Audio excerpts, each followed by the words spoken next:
Welcome back to Brick Dynasty Live. Tonight's guest has worn many hats and the occasional helmet over the years, spent years in service to this country as a whole, and now to our little corner of the world in the AFL community. It's one of the hosts of Think Outside the Blocks, sculptor of the world's most majestic mustache, and one of the most positive people you'll ever see. Everybody, welcome Brick Dad. Oh, thank you. You flatter me. Yeah, I appreciate that intro. It's quite glamorous, and I appreciate that. But yeah, no, I'm just a humble Lego dad that builds Lego and supports everybody that I can to make it a good community. You know, make everybody happy and enjoy and be special. So. Yeah, it's you've shown that very recently with this all of the smart brick nonsense, and while everyone was tearing it apart, yeah, you brought some positivity there and a lot of valuable information, and I appreciated that. Well, that's a hard thing with that topic, which I'm sure we'll get into later. But in this community, people can become very fixated on things. And being able to slow people down and say, hey, this is Lego. Let's back off a little bit. Let's look around and let's see all of the possibilities and not just our sight on something like that. So, yeah, Lego, like the Lego group, the actual brand, they are such a big company. It's almost like moving a world government. You know, it's a very big turn to that ship. And we've seen, it was at 2022, they started working on these things. Nothing happens fast. And same thing with the information that we get. They're not going to drop it all on us at once. It just kind of creeps. And so we'll see what happens. Well, see, the funny thing is they actually started this back in 2008. That's when they first filed the first document to work with the Smart Play system, and what their intentions was back in 2008. And then again in 2012, when they were transitioning some tech over to the Smart Play system and stuff like that. And then it jumps up to 2018, 2019. And then there was a slowdown there. And that's why it took from 22 until 25, 26 to actually get it produced, is because of the COVID years that were in there with the technology and all that. Otherwise, this would have been out about 2 years ago, possibly sooner. Wow. It would have been so much more affordable too. Well, yeah. Then again, you never know with Lego and their pricing and what their policies are. Over the last year, we've noticed that last year and a half, we've noticed that Lego has incrementally hiked up the regular set prices under guise of tariffs or whatever reasoning they used. But the price of regular Lego has continued to climb as well. So we'll see. Yeah. I mean, you watched, was it three consecutive years, maybe? There were increases on Speed Champion sets. Yeah. And those have gotten out of control. We were starting with $15 to $20 tops when they were first out, 12 to 15, and then they jumped from like 15 to 20, 22. Now you've got Speed Champion sets that are 30, 32, depending on the set, and then the doubles are easily $40. So easily a Speed Champion car of any type is going to be a minimum $22 a car. So. Yeah, it's crazy. I mean, they have done a great job. They're putting out a fantastic product. But they are. Oh, yeah, for sure. And the changeover that they made from the 6 wide city version cars to the 8 to 10 wide, 8 to 9-ish wide Speed Champion sets really gave them a lot more ability to put more detail, as well as 2-passenger wide vehicles as well. So a lot more practical in the reality aspect of what they build. Yeah, and you see what some people are doing with their displays now, between putting them in cases and wall mounting them and things like that. Yeah. It's a much more display worthy product than it was. Oh, for sure. So it's hard to hate the pricing too much, because at least it appears that they're putting the effort in. Well, yeah, there's a plenty of detail in them for the size that they are. So the displayability, the aspect of the collectability of them as well is definitely there. So yeah, it's definitely there's value in them, and the fact that they are such a prolific line, they've been going at about what 5 years now for the Speed Champion line. 5 years. Well, I'm trying to think here. As its own solid Speed Yeah, Champion line. I want to say it's about 5 years, but I could be I'm plus or minus a year or two, I'm sure. But yeah, it was 4 years ago they started bringing IPs in the Speed Champions. I think okay. it might be. Um, what was that? Was it Dom's Charger? Was that the first one? I'm trying to remember.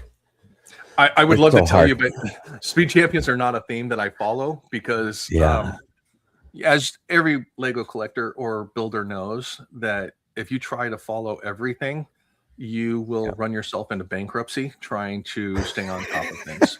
So Yes. as much as I love them and Yep. appreciate them, Speed Champions is not one of my collectibles.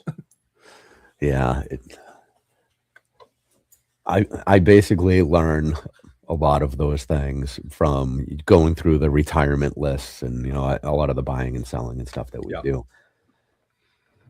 I don't own a single Speed Champions myself. Okay. That's gonna change this year or next year. We'll see whenever we get a price break on the time machine. There you If I go. can get That's that it. at a better Yeah. price. That's where I'll That's the jump in. same one for me. It's an iconic movie. The series of movies with it and stuff like that. I would love to Yeah. see a Speed Champion scale train to go with it as Wow. a sister set. Doc Brown's time machine train from the third movie. I would love to see that just as a sister companion, and that's something that they haven't done in the Speed Champions. It's literally just cars, but that's an iconic movie car that would fit in that line as well. So, but yeah, that the time machine, the Back to the Future time machine, as it's labeled, not the DeLorean, Yeah. but that's one on my radar for this year too to pick up. Even though I don't do Speed Champions, but it's a great set. So. Yeah. Yeah. I mean, I would love to see them do an Ecto One at that scale. Oh yeah. I'd be interested in that as well. Well, they only did one before in that scale, and that was a supplemental to the Firehouse, the Ghostbuster Yeah. Firehouse that they did. And the Ghostbuster Firehouse never came with one. So that was kind of an awkward how that came about. So Yeah. Yeah. Oh man. Now I've got the wish list spinning in my head. I want a right. mystery machine done by the Speed Champions team. Oh yeah, that would be a good That'd one be too. great. I've got the 6 wide. Kids are they were when they were born, Scooby Doo was the thing for us of, when we were getting ready in the morning and stuff like that. The kids would watch Scooby Doo on the TV and stuff like that. So they're very passionate about Scooby Doo. So we have the Scooby Doo sets. My son has them up in his room on his shelves for his collectibles because the Scooby Doo is important to him. He's got the Haunted Mansion, the Mystery Machine, the biplane, and saving up to try and find a lighthouse to go with his set also. So That's awesome. The lighthouse is actually the only one that I'm missing as well.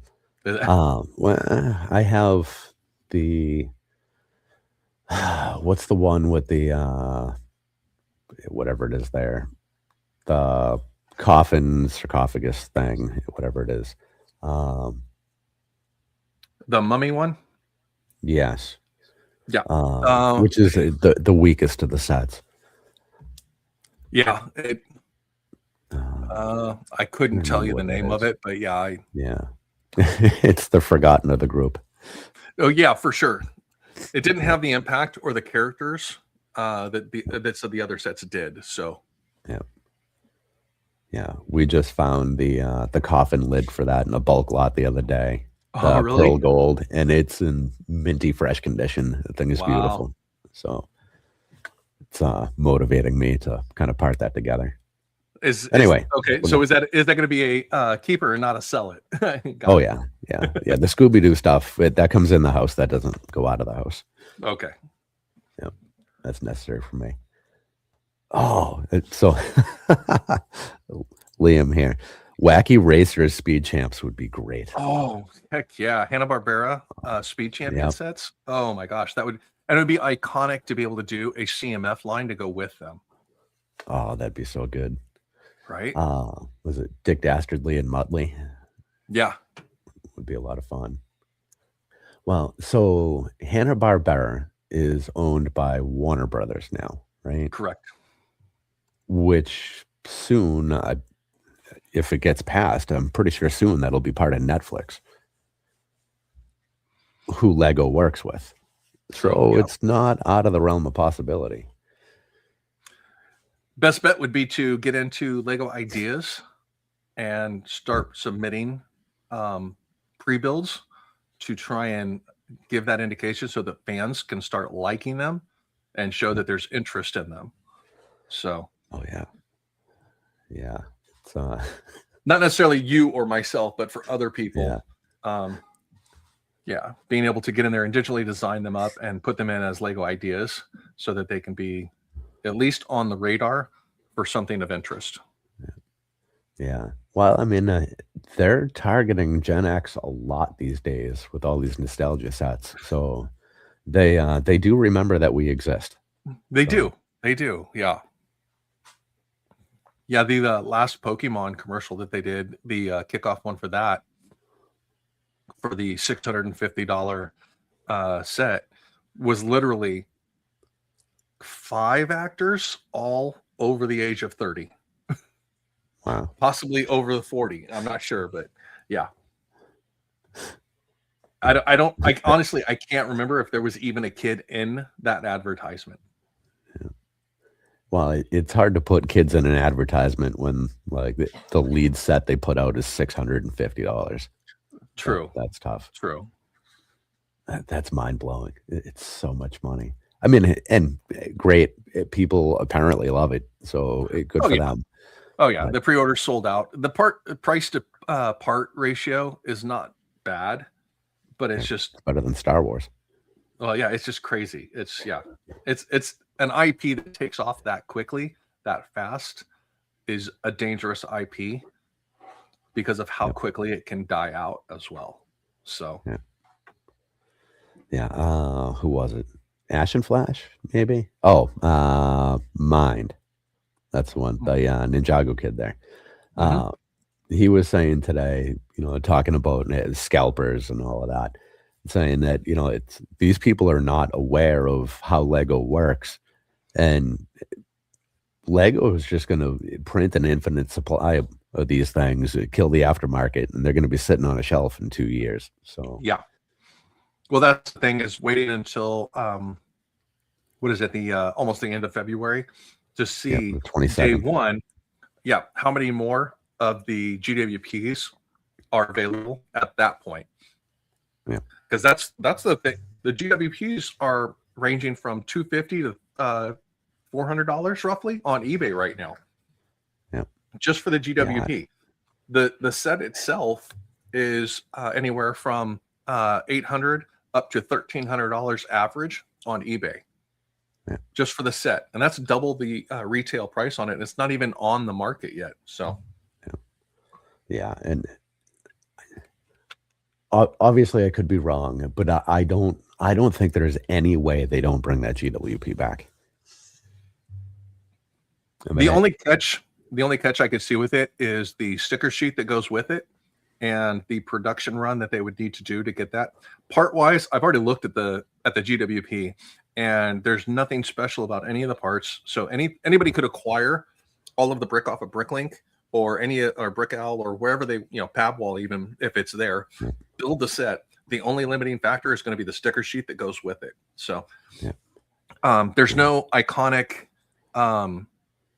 Pokemon board, labeling board or anything like that that's a printed piece that goes with it. So even that, if I want it bad enough, I'll get the brick and do it myself. I'll make up my own stickers if necessary to go with it. So that's something that I don't think scalpers necessarily factor in, is how resourceful Lego builders can be if they want something bad enough, unlike a card that's printed and you can't replicate it.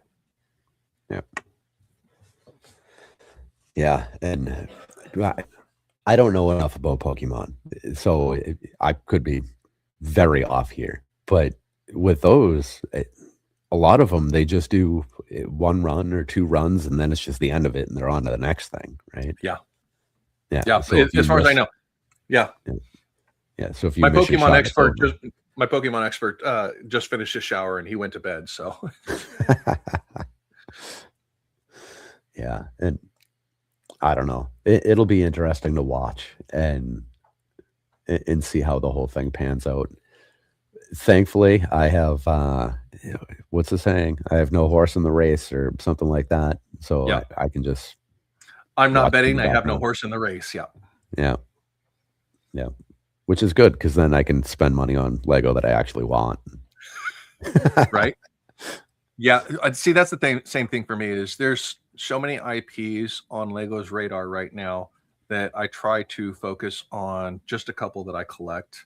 And then my side obsession, if you will, is working on CMFs or groupings of types of figures. So, Oh, so since you mentioned that, fairly recently Mhm. on the Sunday show, Think Outside the Blocks, I'm pretty sure. Oh, yeah, that's where it was. You were talking about your classic space collection, your space My men. Space Minifigs, yes, I Yep. just completed it. I'm waiting for the next figure to come, as well as the light blue space helmet. So, Okay. So you're right there. oh, That's I do. awesome. I have them right back here. So, See you, Liam. yeah. So, got my classic That's space awesome. figures Oh, here. the babies too. Yeah, I'm missing my white one. I got to pick him up still. But yeah. And one of the Impressive. hardest things about finding some of the original figures is the dimples from the classic helmets. So if they did make a reproduction run or a new version of a color, like the white or the blue or something like that, being able to go in and find the classic helmet that has the dimple or did no dimple. The modern helmets have dimples. The classic helmet does not have a dimple. So depending on how authentic you want your collection to be for that reason. So Did you have a lot of trouble sourcing ones that actually had like a good gold print on them? Was that tough? sometimes if I have question or it's a high dollar one, Mhm.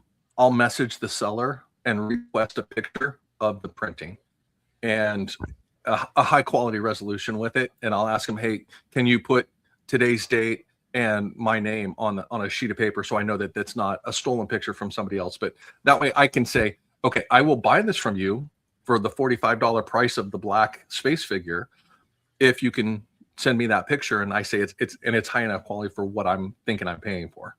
Yeah. If they don't want to do that, no problem. I'll move on to the next seller and look for it again and stuff like that. I've built a rapport with probably about a dozen or so sellers on there that if they get something they know I'm looking for, they'll reach out to me and say, hey, I have this in stock, if or I got one in if you're interested. And then also at the same time, they'll send coupons out and say, hey, if you're looking for stuff, I know you've got a show coming up in 2 weeks because I know the show runs that you do. If you're looking for brick to do that, here's a coupon. Let me know if I can help you or if there's anything you need. So That's awesome. I know there's been a lot of bad blood in the water lately because of choices made by the Lego group in regards to Bricklink. And if at all possible, I will help out the sellers in the affected areas.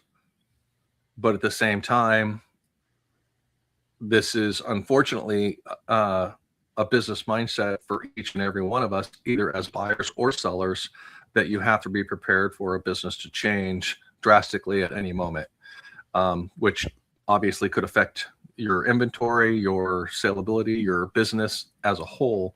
So while I do have a lot of empathy for those sellers, as a business owner, you have to be prepared for those types of things from the beginning of, is this business going to make it a week? Is this business going to make it a month? Is this business going to survive? How long? So yeah, it's the hell of living on someone else's platform. Exactly. Do you have an alternate platform that you can sell on, or an additional way that you can sell? I think it's a double-edged sword for the affected areas, because if they have buyers in their region that buy from them regular because they're local, they hopefully can get into their data, save all of that information personally, and then have at least a local network in the area to be able to sell to for the remaining inventory that they have, if they choose to shut down, or as a way of establishing a new network. So yeah, and there's got to come a point where another platform comes along, because right now it's just Bricklink and Brick Owl, I believe. Correct. Right, there isn't a third option. Yeah, I'm pretty sure it's just those two, other than the not so navigable Facebook Marketplace of being able to find stuff through there. So yeah, I mean, a void in the marketplace never lasts long. Very true. Very true. I'd like to think something happens at some point. And, just like the all of the new brands that are coming out, and, Lumi Bricks and all of those things. Oh, yeah. It's beneficial for everyone for them to exist, because it keeps, it keeps the king of the jungle, or whatever reference you want to use, they're kind of on their toes, right? Oh, yeah, for sure. Well, the competition keeps price in check. If you start getting too big, people will go elsewhere, even if it's a substandard product, because they will go where their passion can be sustained. And if building bricks is the passion, they will go to where they can get the bricks for the reasonable price in their budget to be able to do things.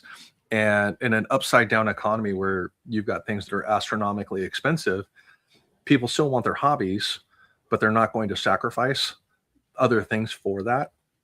I'm not going to not pay my water bill so that I can enjoy building Lego. I'm going to pay my water bill and buy a Lumi brick set. Yep. So, yep. Which includes a light kit. Very much so. Yeah. I do Lumi bricks, and I actually enjoy them. Their quality over the last 2.5 years has gone through the roof with what they do, and their receptiveness to customers, of being able to listen to the feedback and incorporate it into their sets. They're at a point right now where they're actually doing their light kits with their Town Life series, which is the equivalent of a modular series, where you can actually take the modular sets that Lumi Bricks is creating and connect them together electrically, so that one will automatically light up the next one when it's placed next to it and connects to it. So where Lego has the stud connections, or the pin connections, the Technic pin connections, Lumi Bricks is doing it with electrical connections. So they have electrical connection turn on its side. So as soon as it mates up, it makes the connection and it turns the lights on in the next building. So that's fantastic. They're doing innovative things to step out from the shadow of big box brand. That's smart. And their prices are really good. And they actually have sales that they sell themselves on Amazon. Yep. And they actually give their people discount codes, which I appreciate. Yep. If you're going to have influencers help you, throw them a bone. every Christmas they do buy your want list. So if you have a want list together, what they do is if you buy your want list and you win the selection, the raffle, if you will, they will reimburse you the cost of your want list. Wow. So That's awesome. so one fan, because of how small their community is right now, yeah, they'll do it and pay you back for all the Lumibrick sets that you bought, and so That's great. I am just such a sucker for a giveaway. Not I as far as entering, but yeah. I'm just such a fan of them as like a marketing tool. Oh yeah. God, I don't think we ever got a final count, but in 2025 we must have done 25 or 30 giveaways, Wow, and that's awesome. we had a blast. We had so much fun, and every one of them was a win. Uh, and the last one we did was the UCS Razor Crest. Nice. And it Very that cool. was an odd one. So, believe it or not, we had to do the drawing 4 times because the first 3 winners didn't come forward and collect their name. Really? Yeah, Wow. If I enter for something, I'm gonna be looking to see yeah, when the drawing is so that I can find out if I won or not. yeah. Um, We had to go out of Dude, the way to do a random YouTube live just to get a winner. It was unreal. that's great. I was just at a grand opening for a new bricks and minifig store last weekend, and for every $50 spent was a raffle entry, and the grand prize that they had was a UCS Death Star that they just came out with, Wow. and then they had an additional, I want to say 10 or 12 sets that they also continue to draw for a giveaway and stuff like that, and just being able to uh, participate in something like that, and the actual person that won the Death Star was one of the last 4 customers, and Wow. once he bought his stuff, he's like, "Oh no, I'm not going to fill them out. I'm gonna go ahead and head out." I'm like, "Come fill them out." You know what's because he's like, "Okay, I'll fill them out, but if I win, I'm donating them, and I'm gonna donate them anyways if I win." So we'll do that, and he ended up being the winner of the UCS Death Star. Well, I hope he So followed through and actually donated. well, he hasn't even picked it up yet. So once he does, I'm sure he will. He's a high character person, and I'm sure he'll do Okay. the things that he does. He does. So Yeah. Awesome. Yeah. What's up, but Water? Hey, Mayo. Good to see you guys. Um, all right. All right. So let's hit the rewind button a little bit. yeah, And because we got way ahead of ourselves here. we did. We Uh, did. We just started chatting about Lego and stuff. So oh yeah. hi, I'm Brick Dad. Uh, all right. So let's dip into your origin story a little bit. Okay. Has Lego always been part of your life, or is that fairly Um, new? When did that come in? no, no, no. I'm not a new AFOL. I grew from childhood through Lego and stuff like that. Um, I'm a product of the 70s. I was born in 75. Actually, Friday's my birthday. I'll be 51 on Friday. Well, So, happy early birthday. um, yeah, early birthday. Thank you. But yeah, so I was a Lego builder in the late 70s, early 80s, Okay. and all of the classic original non-IP sets that came out and stuff like that. Um, there were the $5, $10 max sets, and I got all of those, and I would build those and stuff like that. I was also the oldest brother of 3 or 4, counting me, boys. So it continued all the way through high school and stuff like that. The dark ages of adolescence and stuff like that didn't really happen because I had younger brothers that were still playing with it and stuff like that. So I'd sit down and I'd still build with them and stuff like that. And a lot of times, when they're building or something like that, they'll be like, "Hey, could you build us this, or could you build us that?" So that they could play with it and interact with. They build a car or a ship and say, "Hey, could you build us a gas station? Could you build us a hospital?" Could so I still built, not necessarily out of my own imagination or needs for building and stuff like that, but just out of work, being with my brothers and stuff like that and building that way. My first dark age was after high school when I joined the military. As soon as I turned 18, I enlisted, which was the middle of my senior year.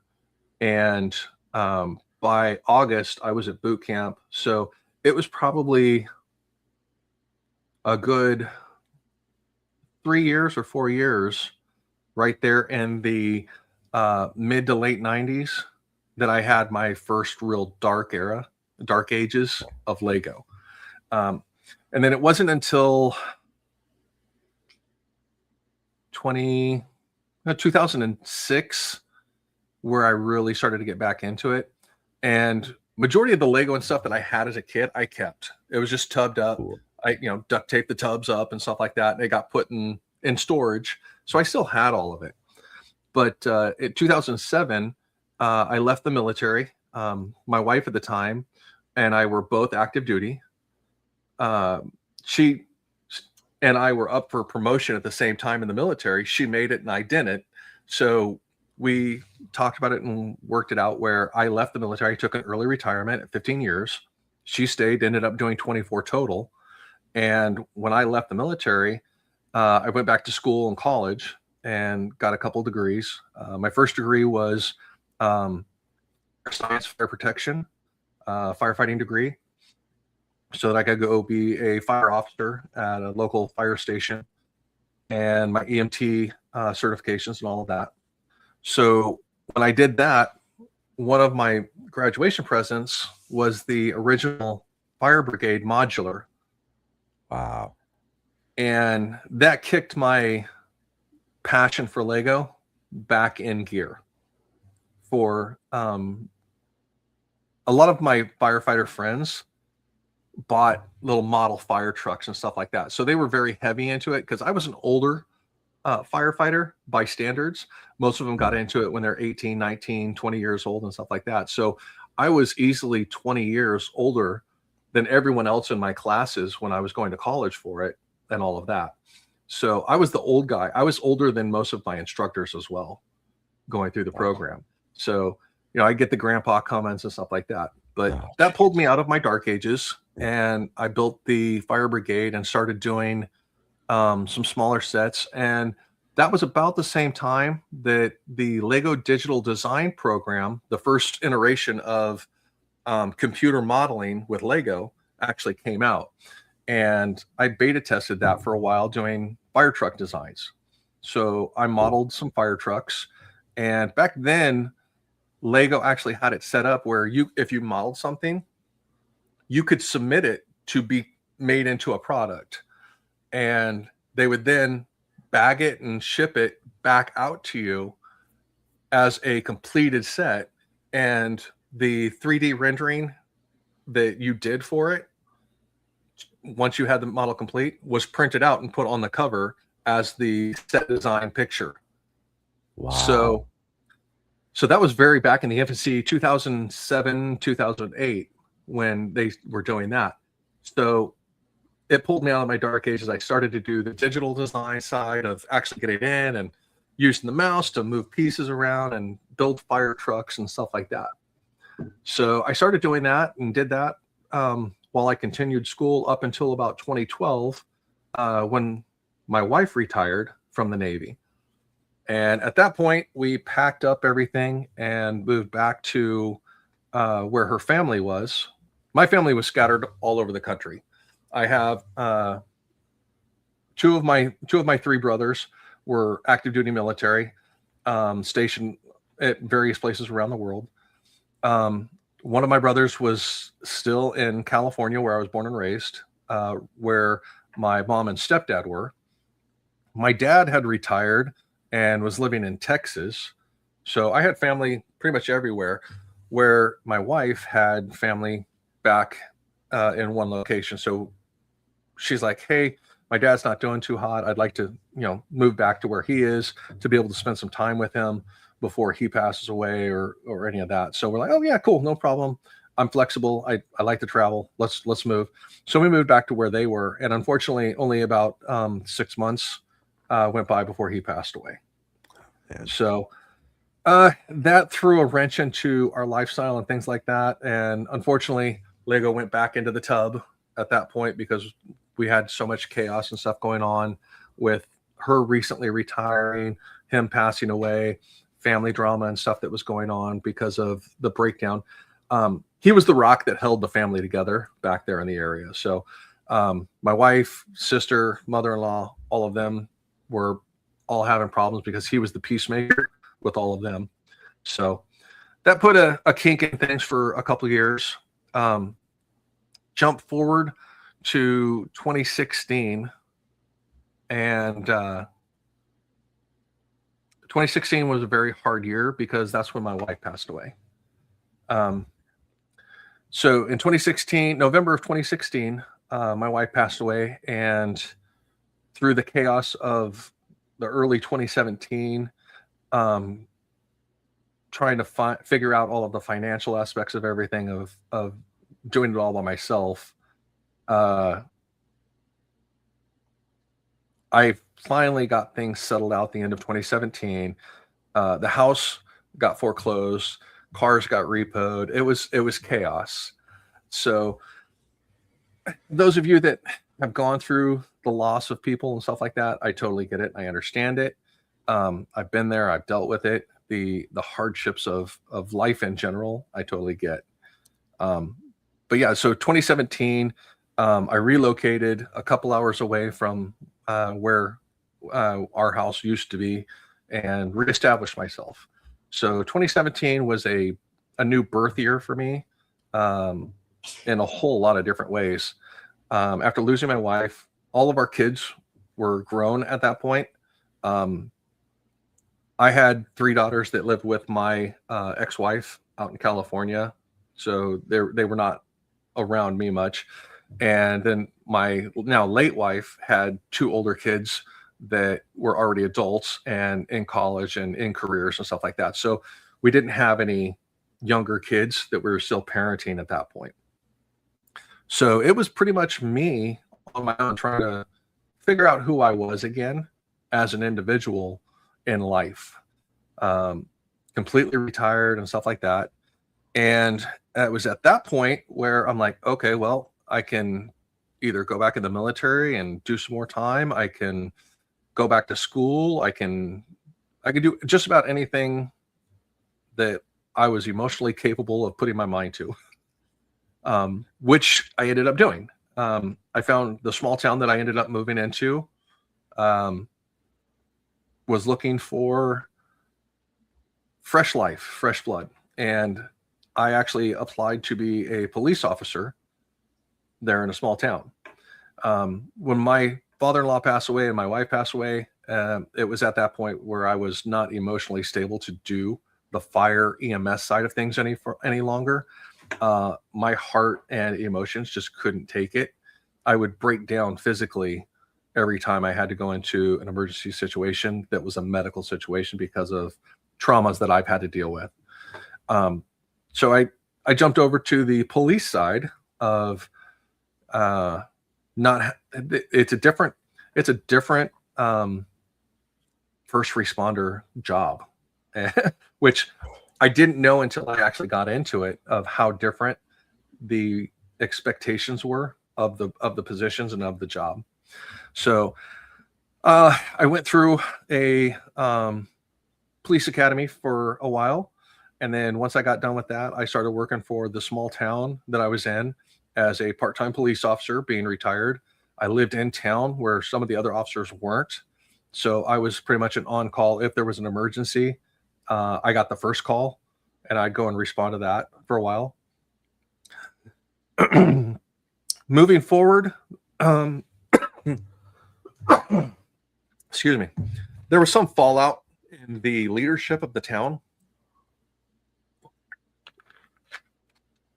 The mayor at the time, it was a very small town, and the people in the town were not keen on having an outsider as a police officer in their town because of small town ethics of everybody knows everybody, we'll police ourselves mentality.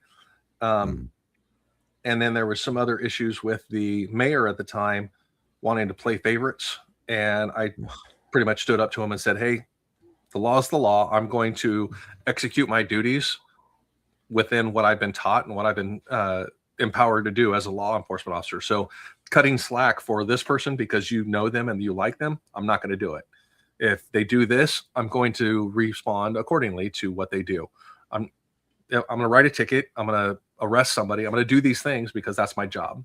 That's what I was hired to do and stuff like that. And because of that, I actually ended up being terminated from the police department because the mayor's like, no, I want somebody that'll do what I want to do. I said, okay, no problem. That's not me. So I don't have a problem with that. But don't expect my help when things happen. So I cut ties at that point and went to private security. So I still had all the knowledge and everything that I had. So I actually went over to a special needs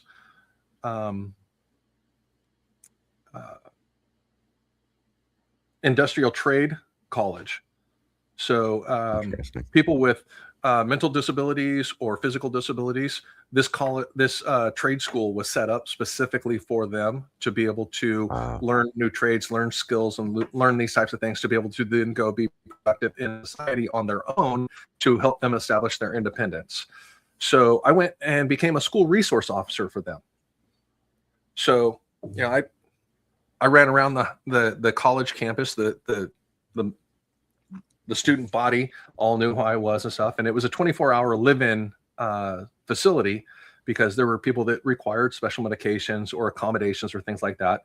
So being able to be there for them required special needs and stuff like that. So I was 24-hour security on a crew that would come in there and everything. And it was a great job. I really loved that. Unfortunately, it was state funded, and due to budget cuts and things like that in 2018, just before COVID, they cut the program and said, what we're going to do is we're going to farm it out to local trade schools that are regional or city schools.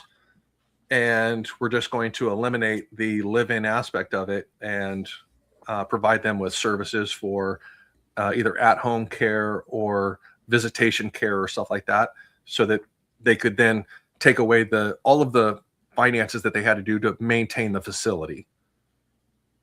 So they farmed it out to other schools, made special departments at all of those other schools and stuff like that. So unfortunately, that job went away. And at that point, I was like, yeah, I think I'm just going to fall back into enjoying retirement. So at that point, Lego wise, I was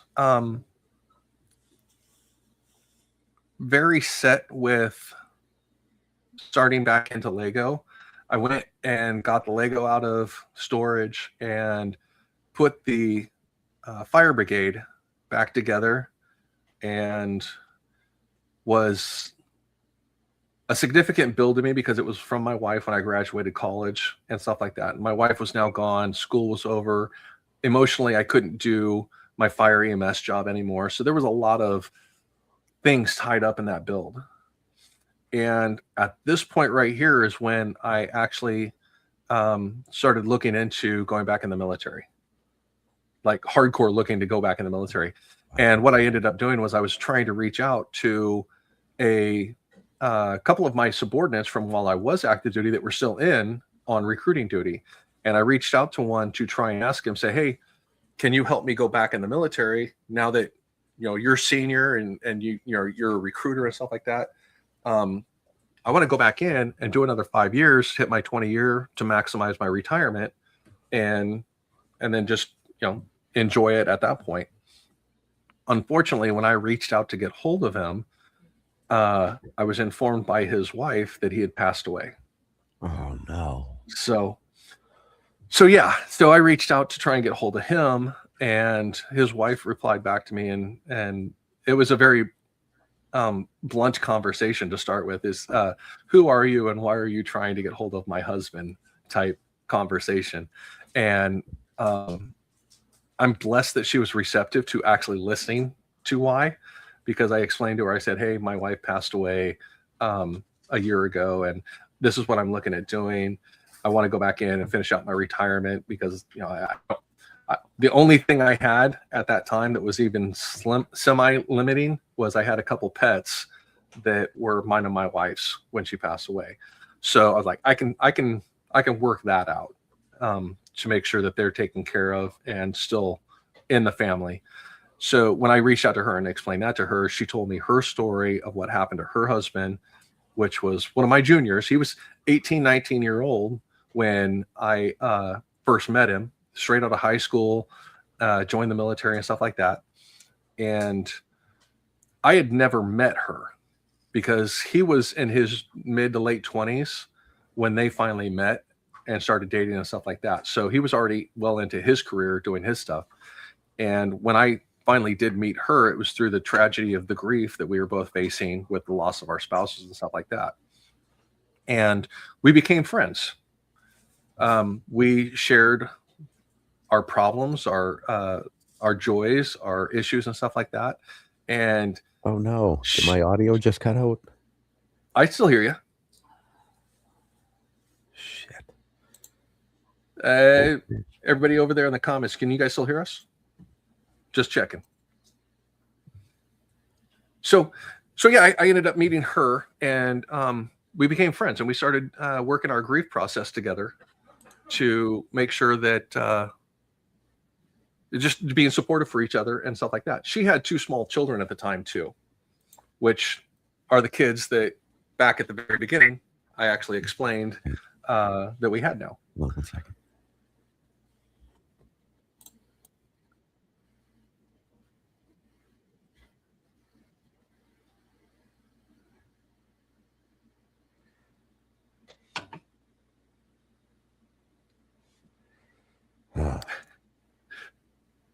No worries, kid.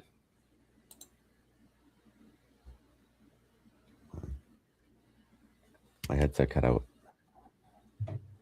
You're good. I just heard you say you cut out. So, can you hear me? Tanya, did your internet freeze? No, my internet is fine. Your internet seems to be okay too. Well, why is it not working on mine? Yeah, you're not. You didn't cut out sound. I'm seeing you, and I'm hearing you.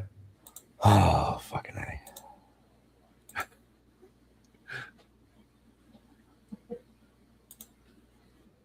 Yeah, we're still on from my end. All right.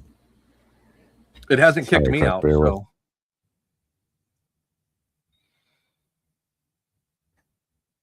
Stay tuned, everyone, while we have an intermission.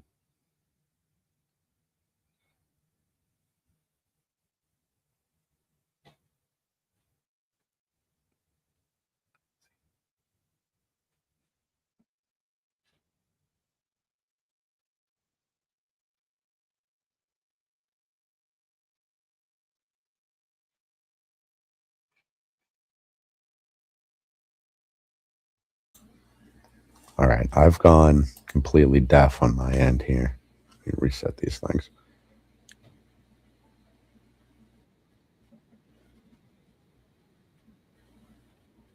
Testing, testing, testing. Can you hear me?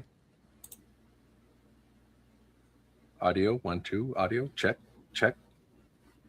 Testing, 1, 2. Oh, this is ridiculous.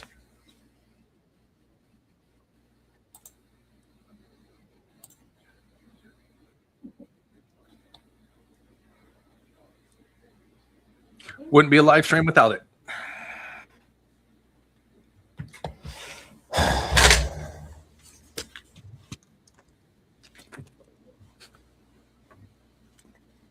All right.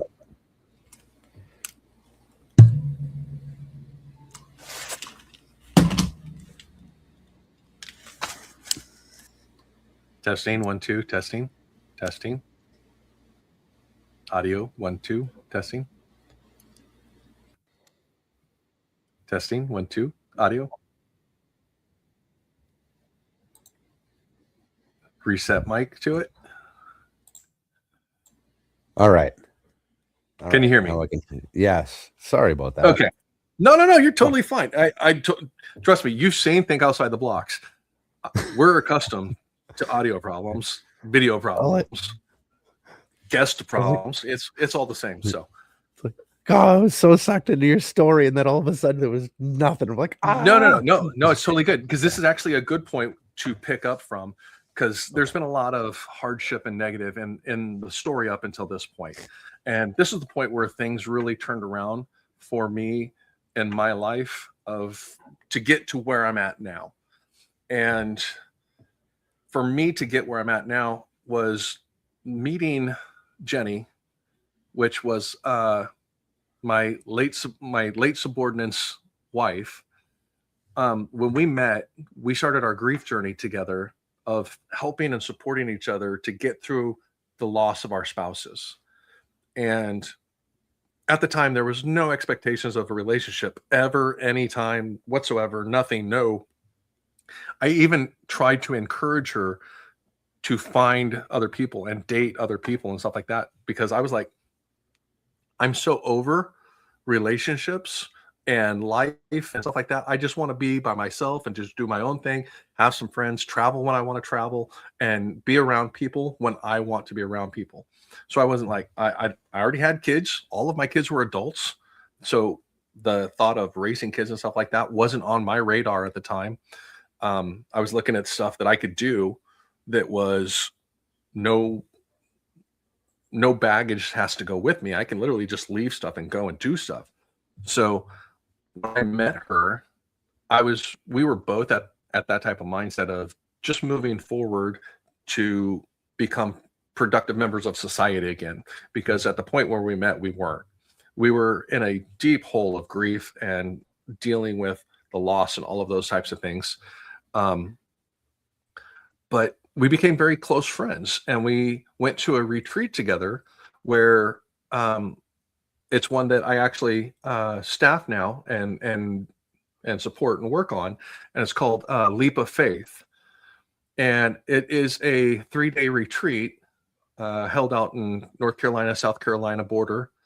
And what it is you go out, it's a grief seminar where you spend an entire day in a classroom talking about what got you to where you are with your grief, how you manage it, what are the hardships of trying to manage it, and all of the aspects that you have to deal with in a daily basis trying to get through your grief and stuff like that.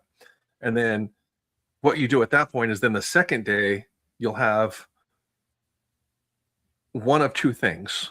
You'll either go to a horse farm and actually do a therapeutic day out on a horse farm, working horses, not riding, but just working horses, walking them around, spending time. Animal interactions are very good for grief process of animals are very sensitive to emotional states. And the depth of grief is so deep that animals are very reactive to that. And horses have been shown to be some of the best animals to help work through those types of things. There's a history aspect, and it's just a very calming, chill, relaxing farm to go out to that fosters this relationship with other people that are at the retreat, as well as the animals and the facilitators at the retreat. And then there's the third day. The third day is the one where you need to wear your diapers because we go skydiving. Oh. So the metaphoric and literal aspect of the title of it, Leap of Faith, is the whole premise behind it is when you spend the day in the classroom, as well as with the reflections and stuff on the second day, on the third day, when you go to do the skydiving, you put all of that into perspective of, I need to move forward. I need to step over this boundary and make this forward leap, if you will, to not take the hardships, the stops, the roadblocks, the pitfalls, the potholes, all of the baggage and stuff. We need to figure out how to leave some of that behind. So what we're doing is we're taking a physical leap of faith out of an airplane as a tandem skydiver. You're strapped to somebody else, so we don't have you're on your own, pull your ripcord or not. No, it's a tandem skydive. So what you do is you go strapped to somebody else. But what you do is you physically take this leap. And one of the things that you do is once you do the skydive, you do your free fall and you feel all of that aspect of the earth rushing to you, the wind in your face, and that freedom of just being in the air.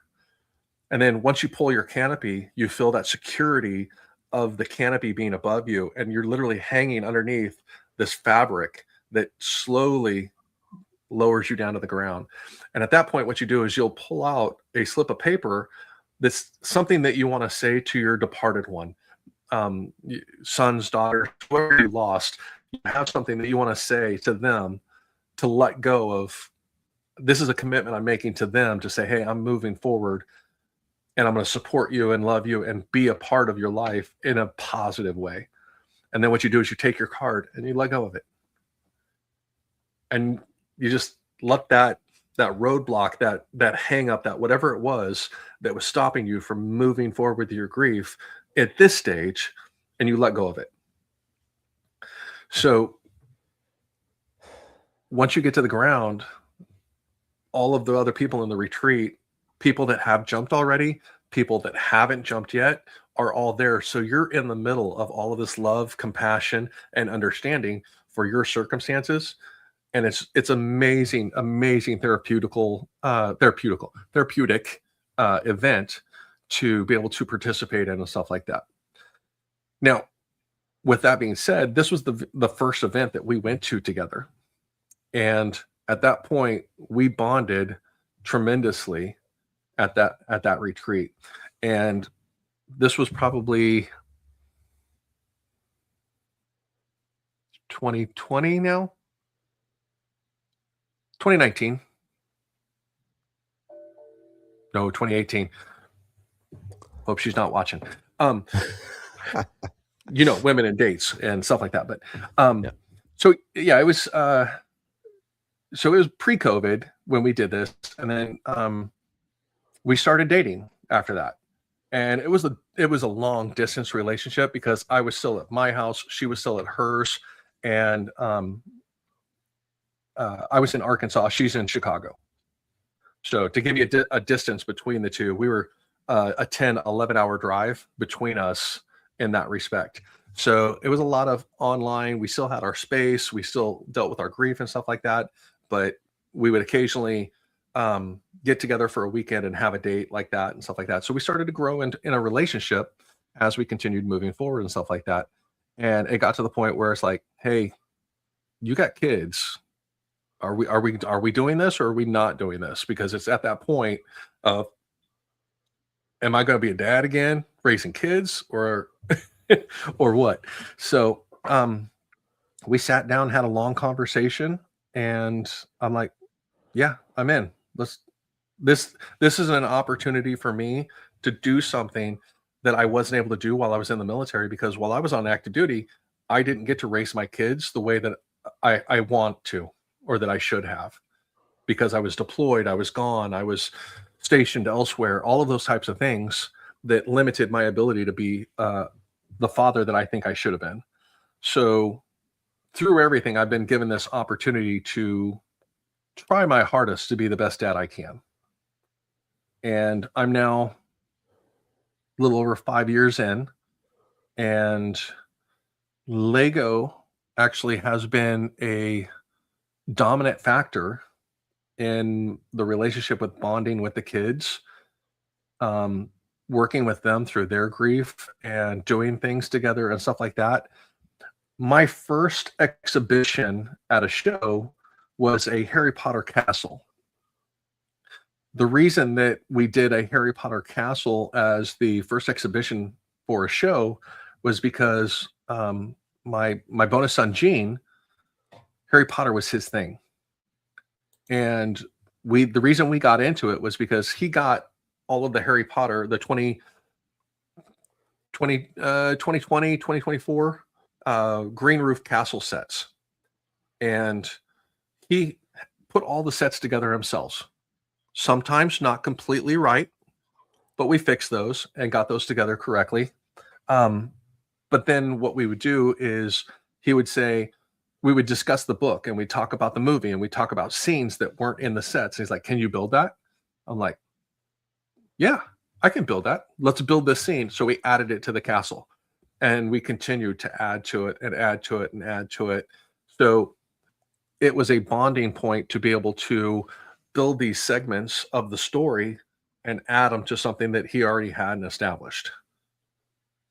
So he built the base sets that were the factory Lego by the instruction sets, and then I built mocks to go into those as well to expand the story.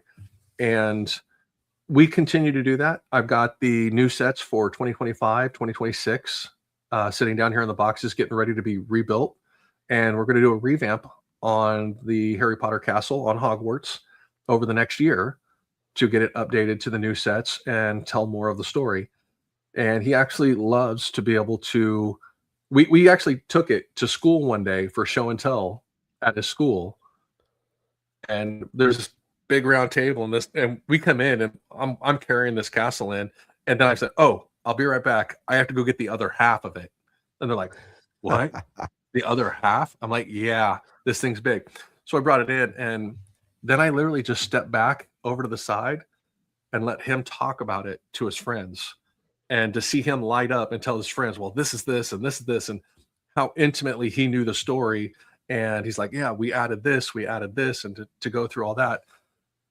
And so, the gray area of where did my dark ages start and stop in my later years as an AFOL has been very blurry.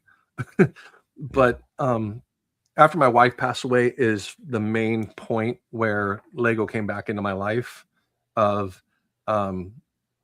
being a determining factor. When I pulled earlier, I mentioned that I pulled the Lego out after my wife passed away and I rebuilt the fire brigade. It was at that point when I met Jenny, and I actually gave him the fire brigade to further the legacy of being firefighter, because that's what his dad did also. I mentored his dad in the Navy to be a firefighter. And it was a gift to me from my wife when I graduated the fire academy and stuff like that. And being able to pass that on to him to solidify his father's legacy as well. It was now something significant that I knew would live on with him, as well as, his dad's legacy in it as well. So it was. And now it's back in the collection. It's sitting over there for both of us. But yeah, so that's a roundabout how I got to where I'm at now. I hope everybody tracked that. I hope you got that. Jesus. Man, you need a movie. That was. I don't get emotions on this show. Oh, sorry. That was so, man. So yeah, it's Wow. it's been a Hallmark movie and a Stephen King movie all in one, with the ups and downs and everything that's happened up until my age of 51 coming Friday. So, but I'm at a point right now where I am absolutely amazingly blessed to be a stay-at-home father for two amazing kids, a as loving as possible husband to my new wife, and support communities that are either going through or have gone through or will go through some of the stuff that I have gone through in my life. So having the ability to be tangible to people I meet in just about every circumstance is a blessing to be able to understand them.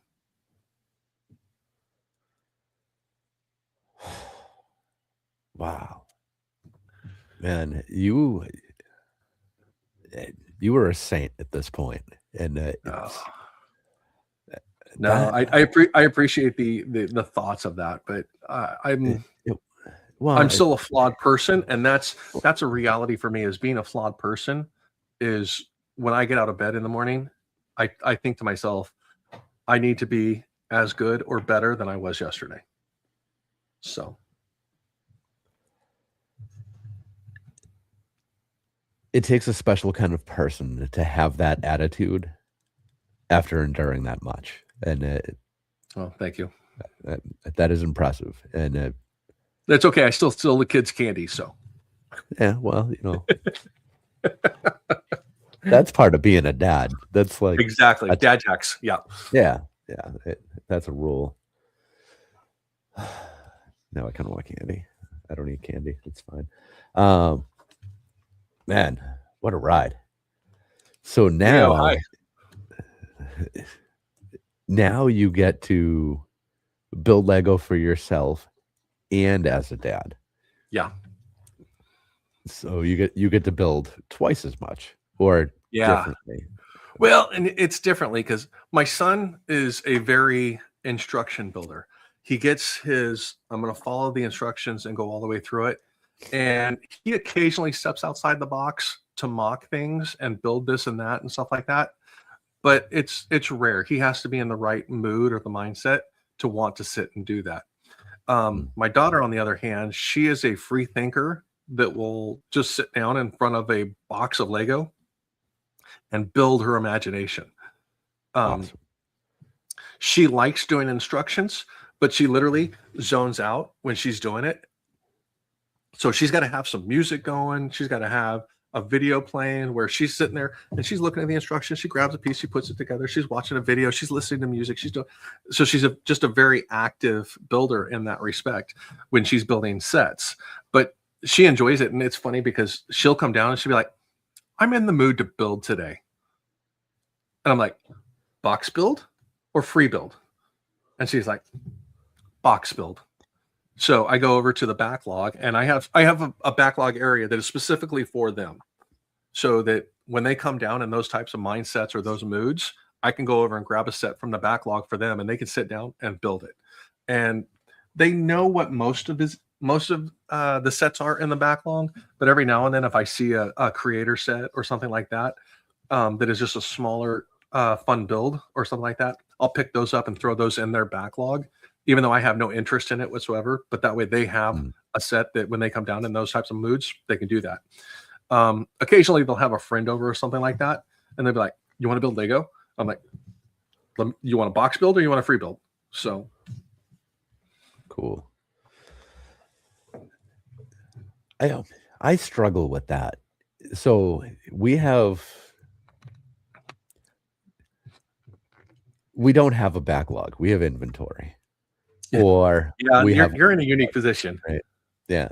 So we always walk that line where it's all available to the kids. But sometimes I would rather just have them make a request and go to the store and buy something, right? Yeah. Because a lot of what we have, we only buy stuff that's retiring, so it's most of what we have is already gone. But when they get in that mood and you kind of see the little sparkle in their eye and they're like all excited, and inventory quickly becomes something that's going to be on display in a few minutes, right? Yeah. So we try to balance that with having it be labor based. So it's like, all right, well, if you want to build something from the inventory, then 100 pieces an hour. You sort Lego for 100 pieces an hour. Yeah. And that's worked out pretty well. And we break it up in 30-minute blocks. Okay. And those 30-minute blocks usually take about 15 minutes to complete because, dad, right? Yep. Yep. Oh, no, I totally get you. Yeah. I just had a dad on one of the Facebook groups. He was like, "I don't have the imagination or the creative mind to sit down and build with my 4-year-old." And he's at that point where he wants to expand his imagination and stuff like that. I was like, "What do I do?" I said, "Here's the thing. You take out 5 bricks, you put them together in some type of random way that is just your idea. And then you ask them, what should I build next on here?" The imagination, you tap into the imagination of the child and let them guide you with what you're going to build. If I said it's hard for AFOLs and adults to sit down and step out of the rigid linear mindsets that we have and actually go back into our free thinking imagination mindsets of this box is a brick. No, it's not a brick. It's a fluffy cloud that I'm going to make. And being able to just let your mind free flow into something else is hard for adults to do, because we've grown out of it and been constrained by adulthood. And I said, let his imagination flow into your build of what you're doing. So you're building with him, and you're literally physically building with him, because he's going to make suggestions to you. I said, then let him pick out 5 more bricks and then guide you a little bit on what he's building. So now he's building with you. He's not building his own thing, and you're not building your own thing. You're building something with him, but he's the imagination, and you're just making sure everything goes in the right places and goes together. It's like, I didn't even think about doing something like that. I just literally sitting at the table across from him while he builds something and I'm trying to build something too. I said, no, sit next to him, sit in the same chair. Let him sit in your lap. He's 4 years old. He'll fit, and then build together. Let him guide what you're building. So that's awesome. All right. We'll have to try that. That sounds really cool. So I've learned that one of my biggest problems, I've worked in construction for 25 years now. I see in straight lines and right angles, and that's how my brain functions because of all of the building. So now I get all the stuff in front of me, and we have Lego has so many great parts now. Like any angle you want to create within reason, you can basically make happen now. Yep, that's very true. But mentally, I can't take turns. Everything ends up square. And I tried to do a recolor on a set. The what was it? The Supply Llama from Fortnite. Yeah. I thought it would be cool to change that to the Dreams Villains palette. So you get the dark purple and the dark blues in there, and kind of turn the llama into like a raven almost. Yep. Like, all right, I'm gonna do that. I got all the parts for it. Let's make it happen. I could not do it because the lines were not straight, and the way that they had the build was driving me crazy. Because it's animal kind of texture, right? Yeah. My mind couldn't make it happen, and I was getting so frustrated. I absolutely love building with cheese wedges and stuff like that. When you're building animals and stuff like that, and you're using the cheese wedges as fur or something like that, to go through and purposely make them out of alignment and stuff like that, to put texture to it. Chewbacca. Everything you got to get everything lined up and stuff like that, because he's a linear build like that, but going in and turning pieces sideways or just slightly off canter to break up the silhouette. And the only way that I've been able to actually trick my brain into thinking that is thinking camouflage. Straight lines are rigid, where if I turn it or something like that, it is free flow, so it breaks up those lines. It's camouflage. So I need to camouflage the lines.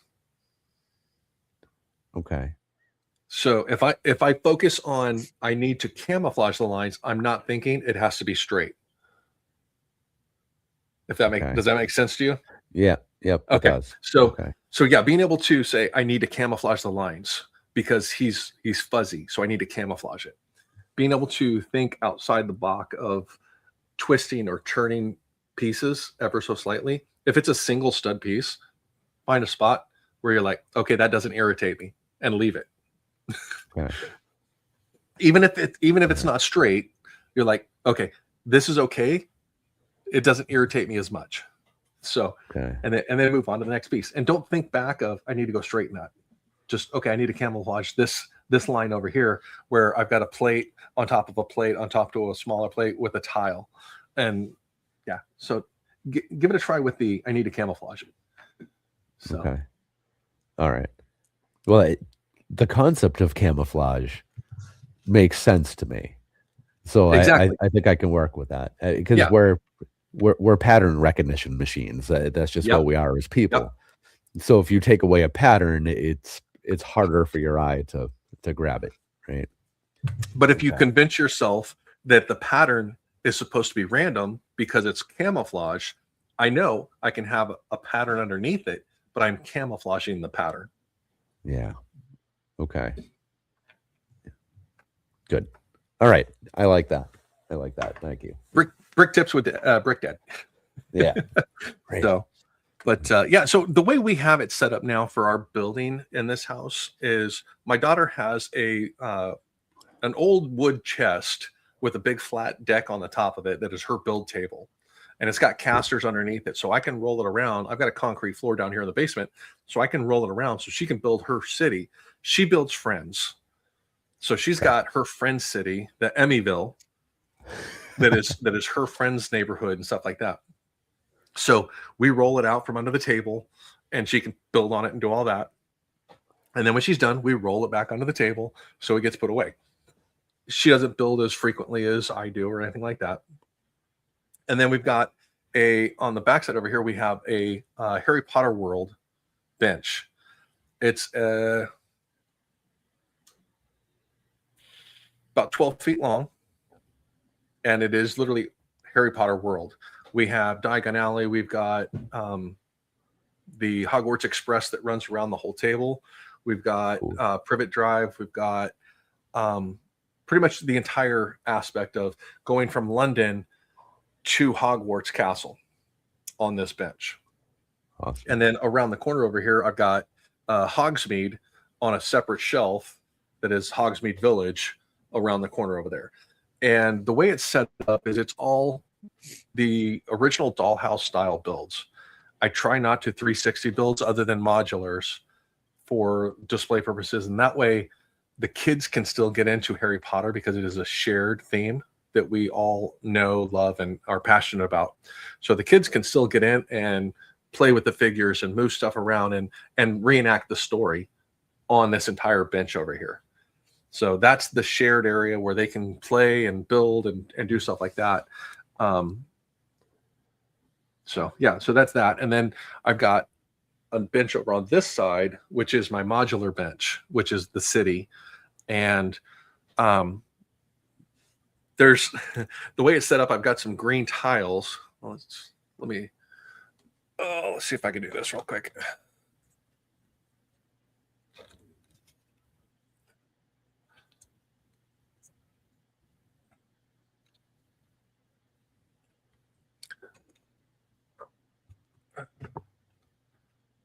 See if I can grab my other camera here, maybe give you a glimpse of what I've got going on here.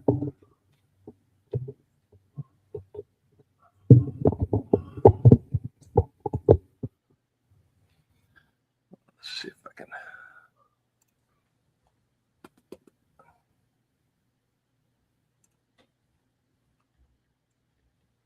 Let's see, can I add a camera here?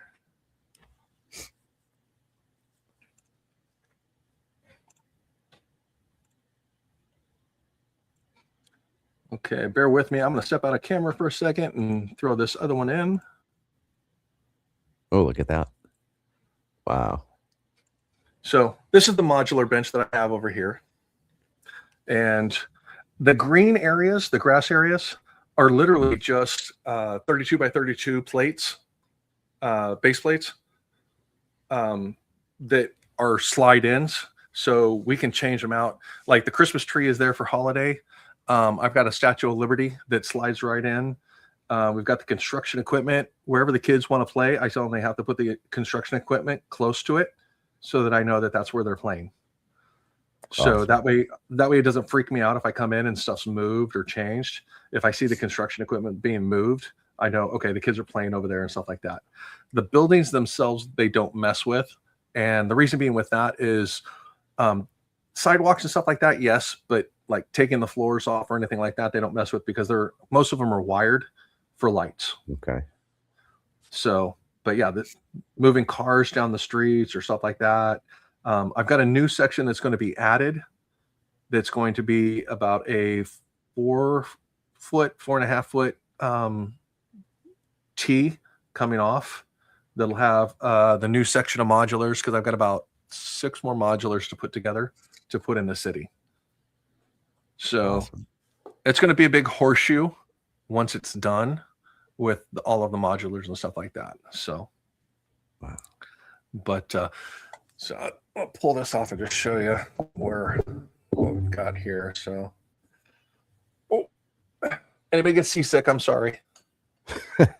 Okay, so over here is the Hogwarts bench. And then down there at the end, you can see London and all of that. And it's a little torn apart right now because it was actually on display at Bricks and Minifigs for most of last year, after Brick World. So June until Christmas, February, Hogwarts and all that was on display at the Bricks and Minifigs. And then cool. There's the cart down there. That's my daughter's Emmyville. Awesome. So, but yeah, and then you guys saw the display that's back behind me there. Oh, and then you're gone. And I'm back. Am I back? Nope, you're a white circle. I'm back. Okay. There you are. Forgot to turn the camera back on. Whoops. So, but yeah, and then this over here are some of my notable collectible ones that are significant to me or stuff like that. I've got a White House, a set, and a Capitol building, places I've been and met people and stuff like that. And Star Wars is a new theme, not new theme, but a new aspect that we're going to start building. We're going to do another bench probably over here somewhere. That'll be a Mos Eisley, Mos Espa desert bench. That'll be a Mandalorian Disney Star Wars, if that helps. So yeah. not the classic trilogy style, but we're talking Disney TV show style that the kids are familiar with. Okay. So we're going to do the Mandalorian, Ahsoka, Book of Boba Fett. Those are going to be on that bench. So a little step aside from what most Star Wars builds are, because everybody loves to have the old school classic Star Wars stuff, X-Wing fighters, the Millennium Falcon, all those things. If we do a Millennium Falcon, it'll probably be half buried in the desert.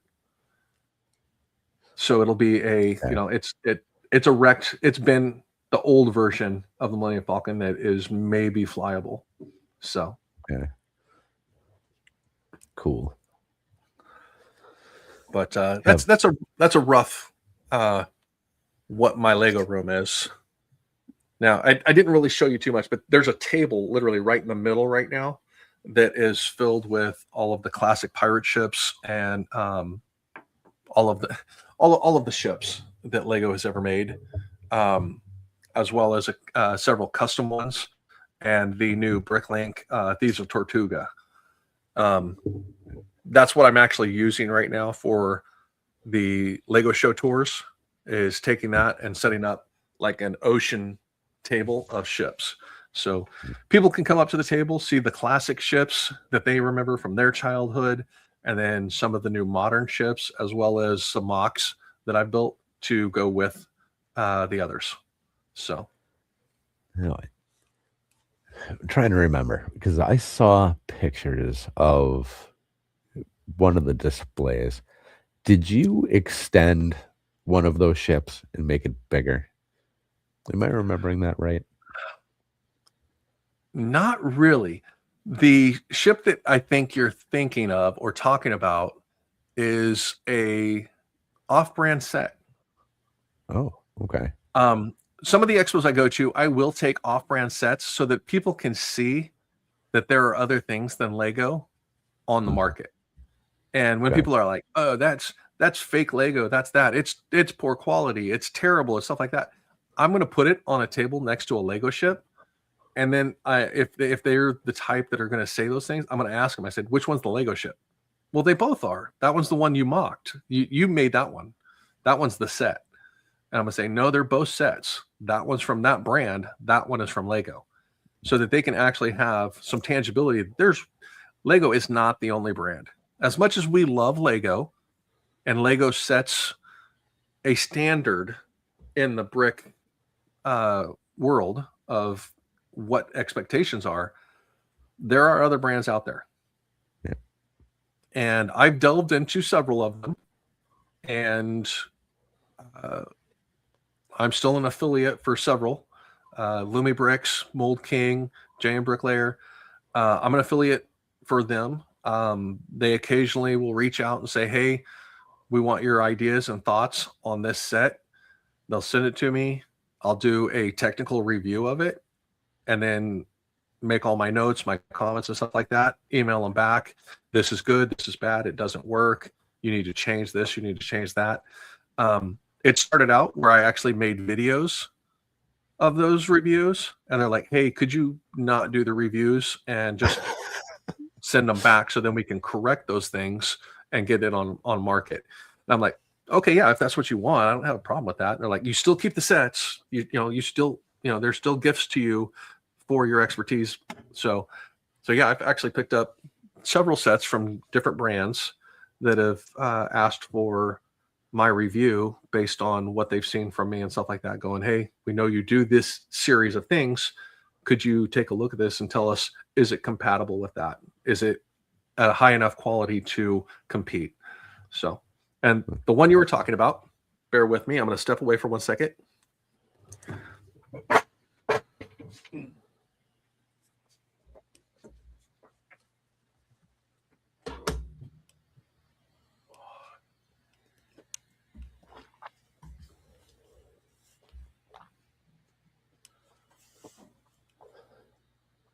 Wow.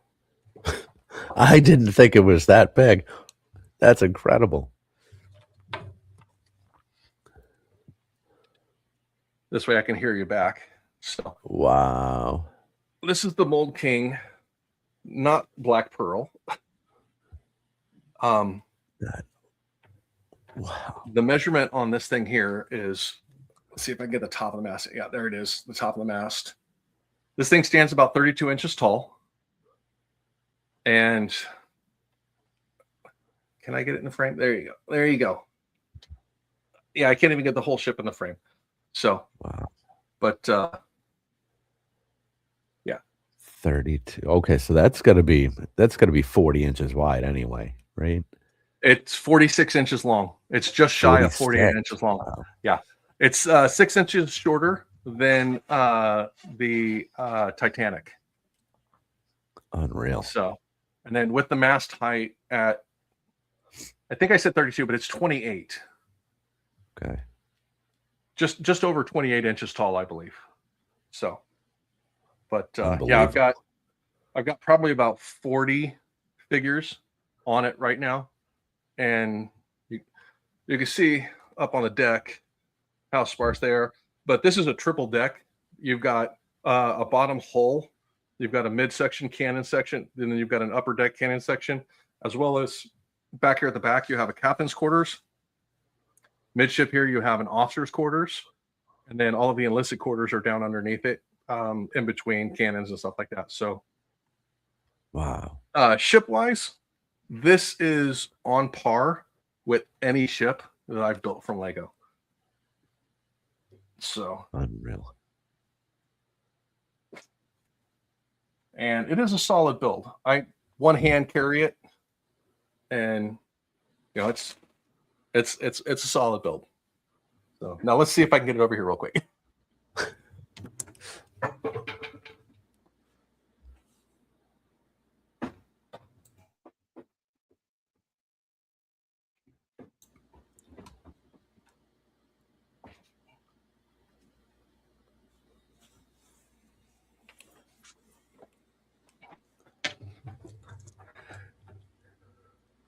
Yeah, the amazing thing with that ship is, unless I'm mistaken, right now it's still a retail ship for just about the same price as a modular set.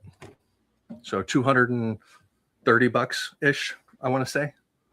Wow. What brand is that one? That one is Mold King. Mold King. Okay. Yeah. That's a terrible name. Well, yeah. Well, it's some of the Asian brands haven't had the best translation devices, obviously, when they come up with some of their logos and brands. Lumibrick's original brand name Fun hole. Yeah. was Fun Hole. So yeah, yeah, the conversation I had with them back when that originally happened was interesting with their understanding. Their explanation of it was good. It was intended to be fun for the whole world, fun for everyone. And when they tried to translate it and stuff like that, said, "Oh, well, yeah, it just didn't work out right." And I said, "You know, you can keep what you have, but you need to add a 4 between them."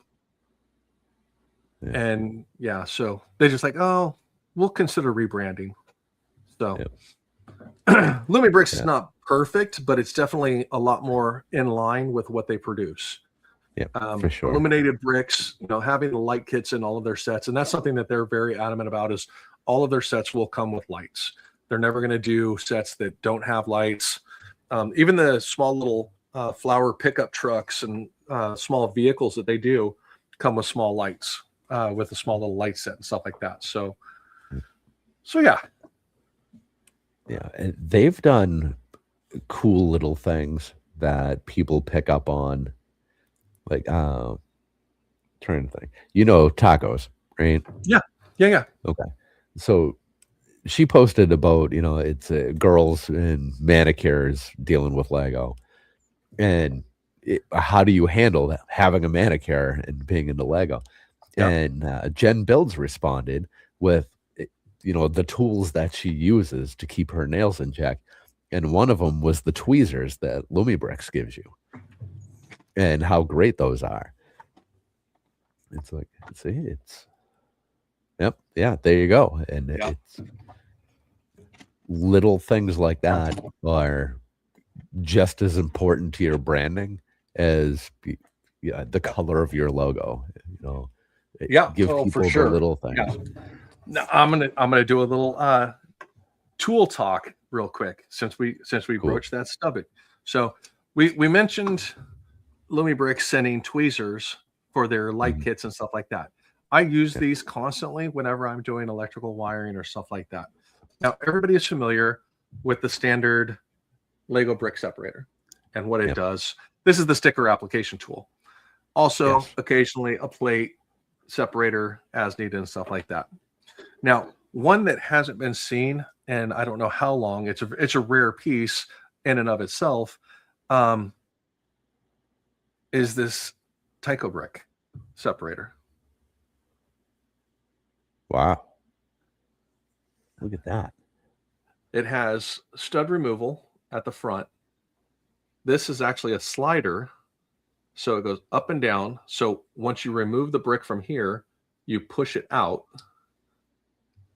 with the stud. So the try and get the brick out after the fact is super easy with that. Not only that, but it works in a vertical position. Wow. So you know when you're trying to pull bricks apart and you have to go like that to use the leverage, where this won't work. Oh yeah. This one works every time for the leverage tool. Fantastic. Not only that, but it has the axle pusher. The axle pusher. Yeah. And the pin pusher. Oh, that's cool. So you can push the axle out on the stud, but you also have the pin pusher, so this will actually push the pin back out. Nice. So there's that one. And then now this one is one I got from Mold King. And that is a hammer. Now it has a weighted tip with a rubber cover on it. It has a stud remover on here. Okay. So if you have rounds or something like that, you can actually put it over the round, go down and pop the round in that respect. If you have a one by tile, a round tile, you can pull it with that. Now, one of the things that this also does is you can remove the pin, the axle that holds the handle in, and you have a single stud remover. Oh, look at that. Wow. That's crafty. It goes even farther to being able to do pins, placing pins, or removing pins, because it has tweezer tips to grab and pull pins. So you can actually push the pin in between the tweezers as they spread out to grab a pin and remove a pin or install a pin. Because sometimes you know how it's hard to get in and push a pin in places and stuff like that. So, but yeah, so there are tools out there that are often included with kits of off brands that can be very beneficial in the Lego world. I kind of want to buy a couple different brands now just for their tools. Right? Those things are great. Well, the hammers themselves you can actually find on Amazon. Look for Brick Hammer Tool, or you can search Mold King Hammer, I think, to be able to find the hammer. And this is really nice because it's a soft, gentle tap to be able to, when you're doing mocks and stuff of any size or builds of any size, shoot art pieces where you have to put studs and plates and studs and plates and stuff like that. This thing is invaluable to try and tapping those down without using a $15, $20 jeweler hammer to do that. So while those are nice and better, this works plenty good to do all of that. This one is a rarity that if you can find one, let me know. I'd be surprised. So this is actually that was Tycho. I'd have to look at the brand again to see exactly. It's an XO for the brand. I can't remember. I've had this one since I was a kid. So yeah, my separator tip is all chewed up just like Legos always get. Yeah. So,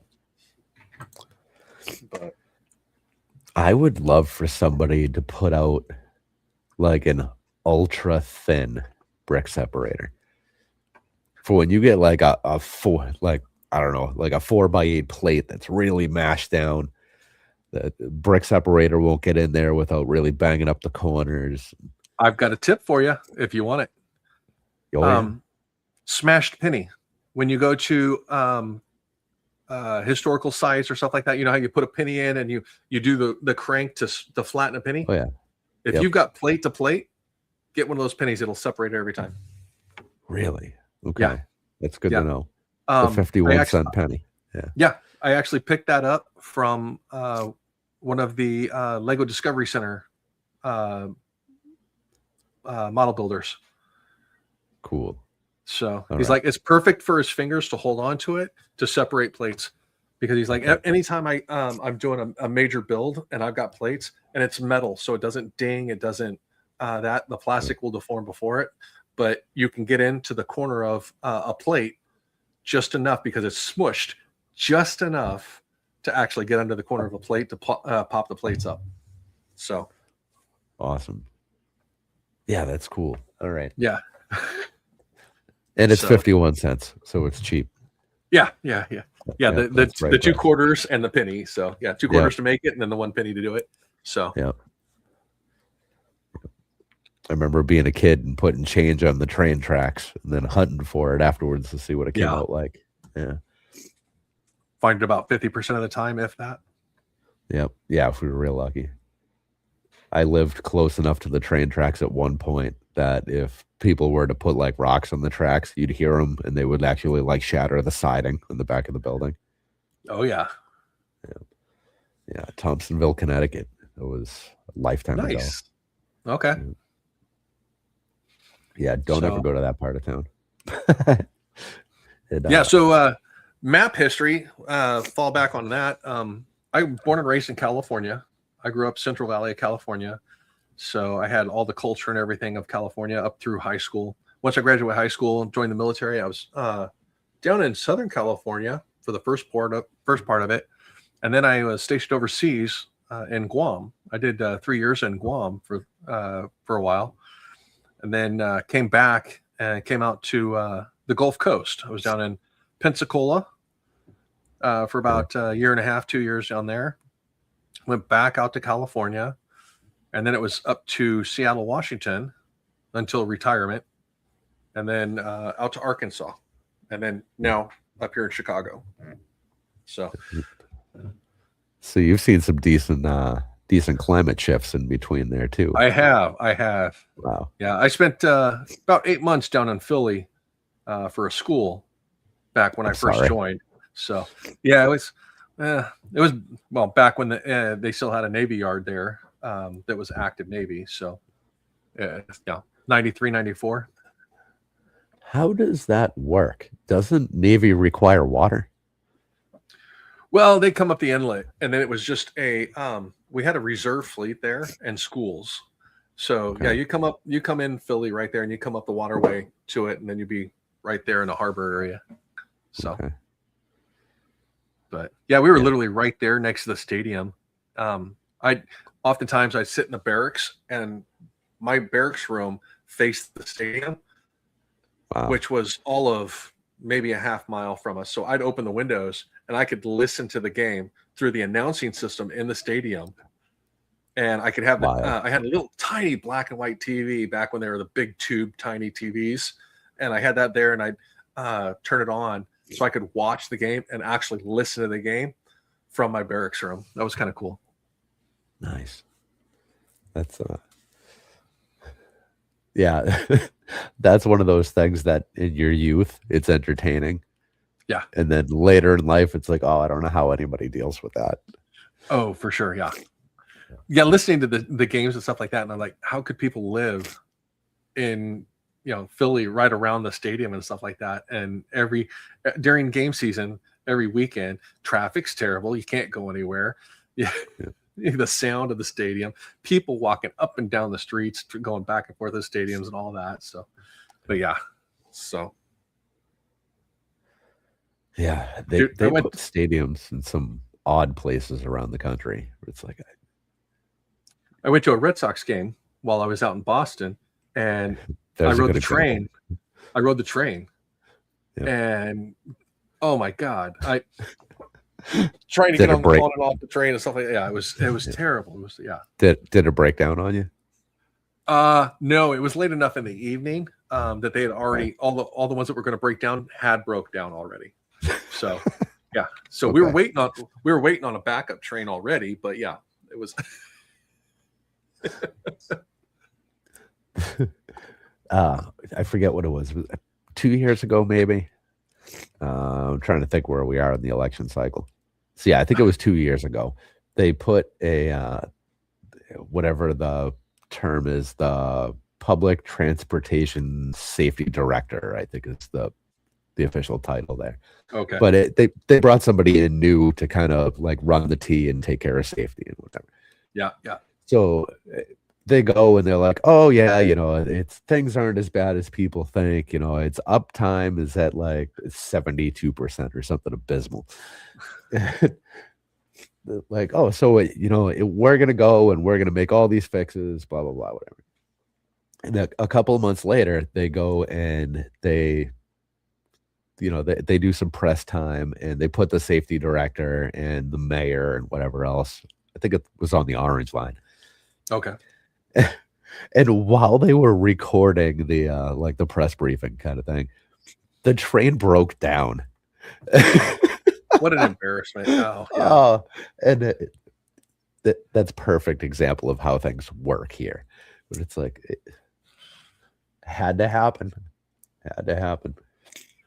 Yeah. Well, I'm gonna give it to Boston, and the fact that it is the oldest part of the country, so infrastructure, if it hasn't been maintained, even being a train, it's some of the oldest trains in the country. It's older than anything that was on the West Coast for the established train lines and stuff like that, and all that. So, in its defense, there's some age in all of it. Yeah. So, yeah, and there's a lot of issues because we don't have any real estate out here. Every inch in the city is occupied. That's true. Yeah. And we don't want any more cars on the road. So a big push for public transportation. Yeah. So if the trains have downtime for the sake of, renovation, rerouting, upgrades, whatever, Yeah. how do those people get to work? Right? Yeah. You Are you need trying to run some way. buses? You're not running buses because you don't have the No. buses already. You have to get the Yep. buses in to use the buses, and even Yeah. buses aren't going to run the way trains run. So Yeah. the No, volume I of mean, people and stuff like that. yeah, and they take the city buses to get some of the kids to high school. They don't have school buses for them. They put them on the city buses to get them there. So there is no opportunity to fix these things. So I'll Yeah. cut them some slack because you got to be Yeah. fair about it, right? Yeah. But it's tough. You hear 3, 4, 8 hour delays. They're sending buses to pick the people up off the train and bring them to where they're supposed to Right. go, and then Yeah. the people who needed to be on the bus can't take the bus. Yeah. Yeah. They're like, no, I was going the other way on the train. Yeah.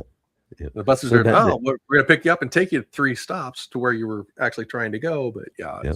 Yeah, they're like, oh, so to cut down on traffic, we're going to add in bike lanes, and we're going to suggest people take bikes to work, and then we're going to provide bikes, so you could do like Uber Bike or however the hell that thing works. And you could rent a bike. But enabled to put the bike lanes in, we have to take the on-street parking away so that we can, or we're going to take this road and make it a one-way road, even though for the last 100 and something years it's been a 2-lane road going opposite direction.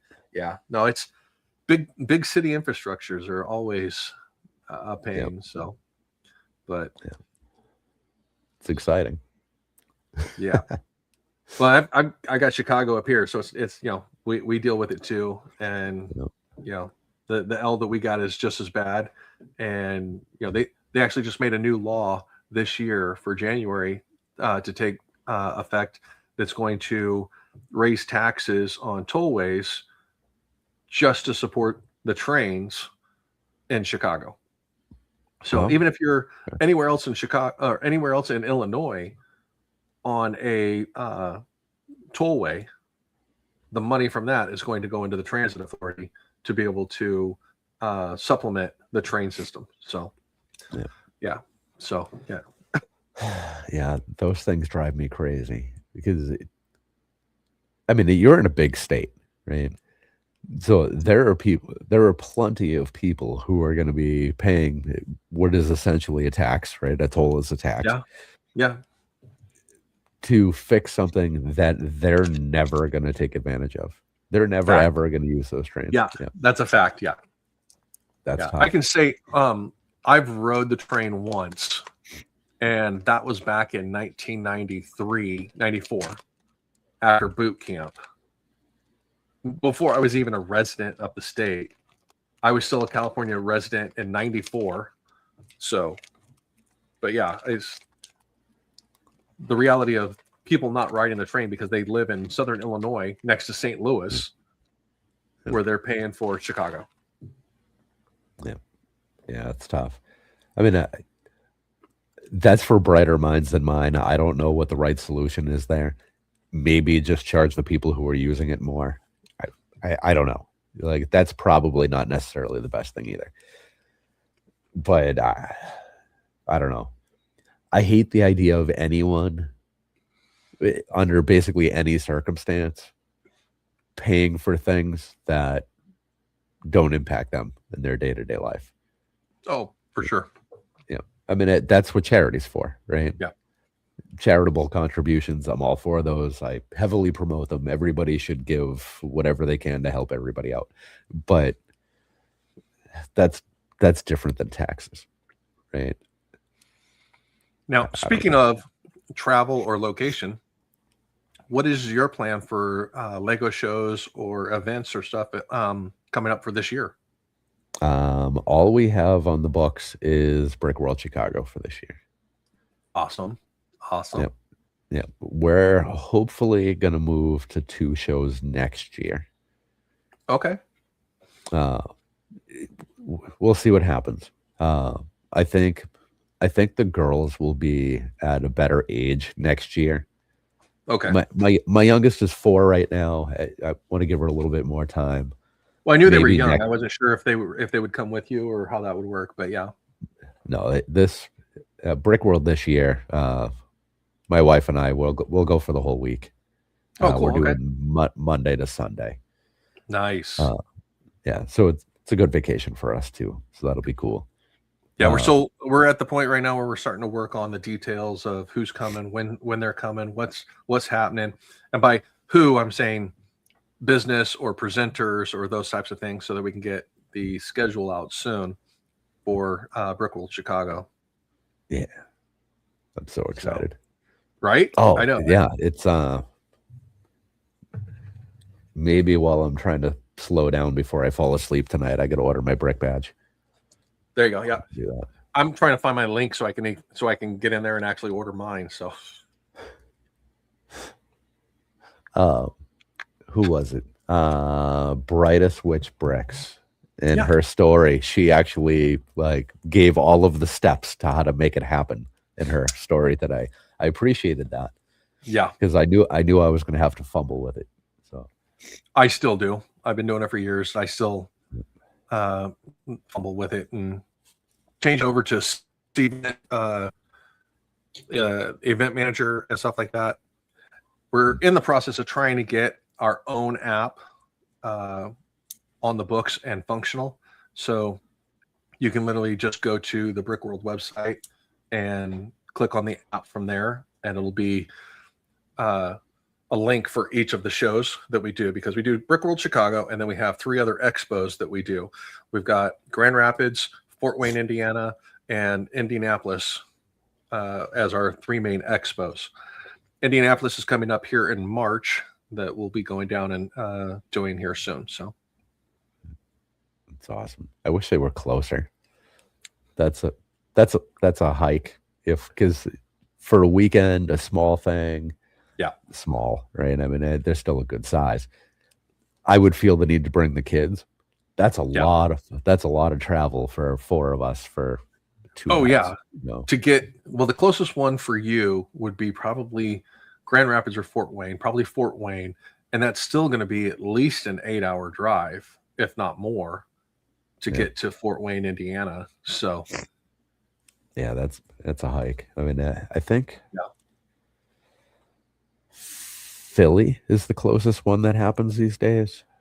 I think. Is that Brick Fair? Is that who runs that one? I think so. Brick Fair had Virginia, and I want to say Philly or right around Philly. Okay. Yeah, I guess that sounds right. Because I thought Philly had ended a couple of years ago. And then there was talk that Philly happened like a month or 2 ago or something. It did. Fair amount of reason. Yeah. And I think they're having some problems right now is because Virginia lost their venue this last year. Mm-hmm. And I think in the confusion of trying to do all that, their promotion of the Philly show didn't really get a lot of attention because they were trying to manage the Virginia aspect. So yeah, that's tough. Philly's there. And Philly was only 2 years old, 3 years old now. It's a recent addition to Brick Fair. Okay. So yeah, by the time I heard that it was happening, it was like 2 or 3 weeks away, and it's like, no, wrong time of year for me. Yeah. Yeah. So we've got those the 4 shows that we have right now. We used to have 2 other shows. We had a Milwaukee show that we did, and then we also had a Holiday Joy show, which was a Christmas spectacular that we did here in Chicago as well. It was a small venue show, a fraction of the size of the normal Brickworld Chicago show, even smaller than our expos. It was the smallest show that we did. And we didn't do it this year just because where we normally do it raised their prices, and we'd have to renegotiate contract to do all of that. And the revenue coming in from the show, it was just a hard time of the year because it's a Christmas show. So, so we couldn't justify it right now. But so trying to think about your timeline here, probably just be easier to ask than to try to map it out in my head. So landing in Chicago and then coming back into Lego, Yeah. when did you start with Brick World then? While attending Brick Worlds anyway.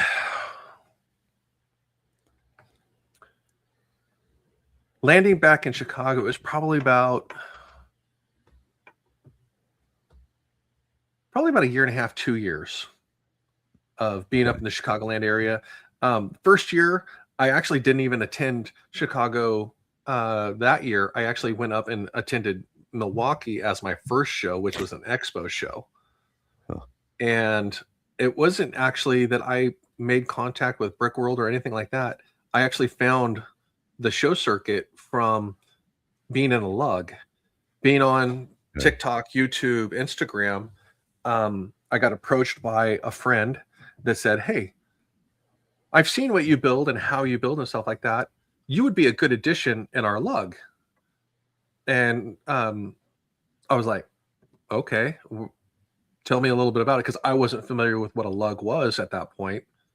Um, Explained, the Lego user group of adult fans of Lego, and the people that get together, build Lego, go to shows and host events and do stuff like that. And the lug that I'm a member of is the Fox Lug out of Green Bay, Wisconsin. And I'm like, Okay. I'm not really close. I'm an 8-hour drive from Green Bay, so I'm not like in the neighborhood to, hey, you want to draft some parts and share some pieces and see what's going on. So he's like, oh, no, that's fine. We do virtual and stuff like that too. The only thing is, we do a show this year. We'd like you to be a part of the show. I'm like, okay, is it a 1-day show? Am I driving like 8 hours up, being there for 4 hours, then drive back and stuff? Like, oh, no. Being friends with them is like, come stay at my house. I've got a guest room. You can come stay with me. We'll do the show. And then Sunday evening or Monday, whichever you prefer, you can drive back home. So I'm like, okay, cool. Yeah, I'll come up and do the show. So I went up, stayed at my friend's house and set up, did the show. It's a small little community show. It was our lug and then K-Lug, which is Kenosha, Wisconsin. Okay.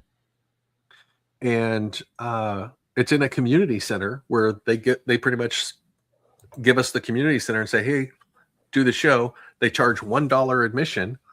I think maybe $2 now, but it was like a $1, $2 show, and all of the money goes back into the community center. So Cool. yeah, it was great. So we went up and did that, and that was the second show that I did. The first one was I went up to Milwaukee and I met them. I met the lug in Milwaukee when they were displaying at the show. And then at that point they said, hey, do you want to come up and display with us at this small, tiny show? And I'm like, okay, sure. Cool. Yeah, I'll do that. So then I did that. And then it just exploded from there into Brick World. And I'm at the point now where this last year, I was asked to come on staff for Brick World Chicago. Not just Brick World Chicago, but Brick World in general. And so now I'm actually a Playbrick activities manager for Brick World. Are you familiar with Brick Derby or what Brick Derby is? Yes. Yep. Okay. So that's my main event that I manage and take care of is I have Brick Derby at all of the Brick World shows. So I manage the races, the brick, the play aspect and all that, as well as any events or anything outside of the normal show schedule. So if somebody wants to do a activity with Lego or something like that, they can reach out to Brick World and say, hey, do you have any Playbrick people that could come and do an event? So I do stuff like that. So Cool. Yeah. So I take an entire Brick Derby track. I take a couple totes of brick. I take a big tote of chassis and cars and weights, and I go and I have kids build cars and then race cars and stuff like that. So that's fun. I'm really hopeful with the smart brick that's coming being integrated into that, because one of the aspects with the smart brick is being able to race smart brick against smart brick against smart brick and them actually recording what the place is, first, second, third, stuff like that. Winner, loser, it's some of the things that the smart bricks will be able to do that has been mentioned but not talked about. Yeah. All right. Yeah, that's cool. Huh. All right. Good night, Tron. Yeah, I don't know. Again, I'm gonna try to reserve all judgment until I can see the smart brick work. Well, when we did the live, so much potential. We did the live on Sunday, and that was the closing comments I had about it was to wait until you can physically see the brick to pass judgment on it, because the integration that they're going to have outside of just Star Wars with the city sets, with Marvel, with other IPs that they're going to put it in, which are already slotted to go in, is going to be far superior to the I don't like it in my set Star Wars perspective, which is the biggest complaint right now about the smart brick. It ruins the design of the set. It's a totally fair judgment. Unfortunately, that's a set judgment, not a smart brick judgment. You're not judging the brick, you're judging the set. So to try and say the set is terrible because of the smart brick is a little bit of a fallacy in my perspective.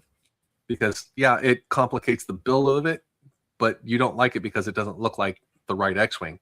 The playability and all of that is far superior to a basic, I'm going to put it on my shelf and have it as a display X-Wing. So.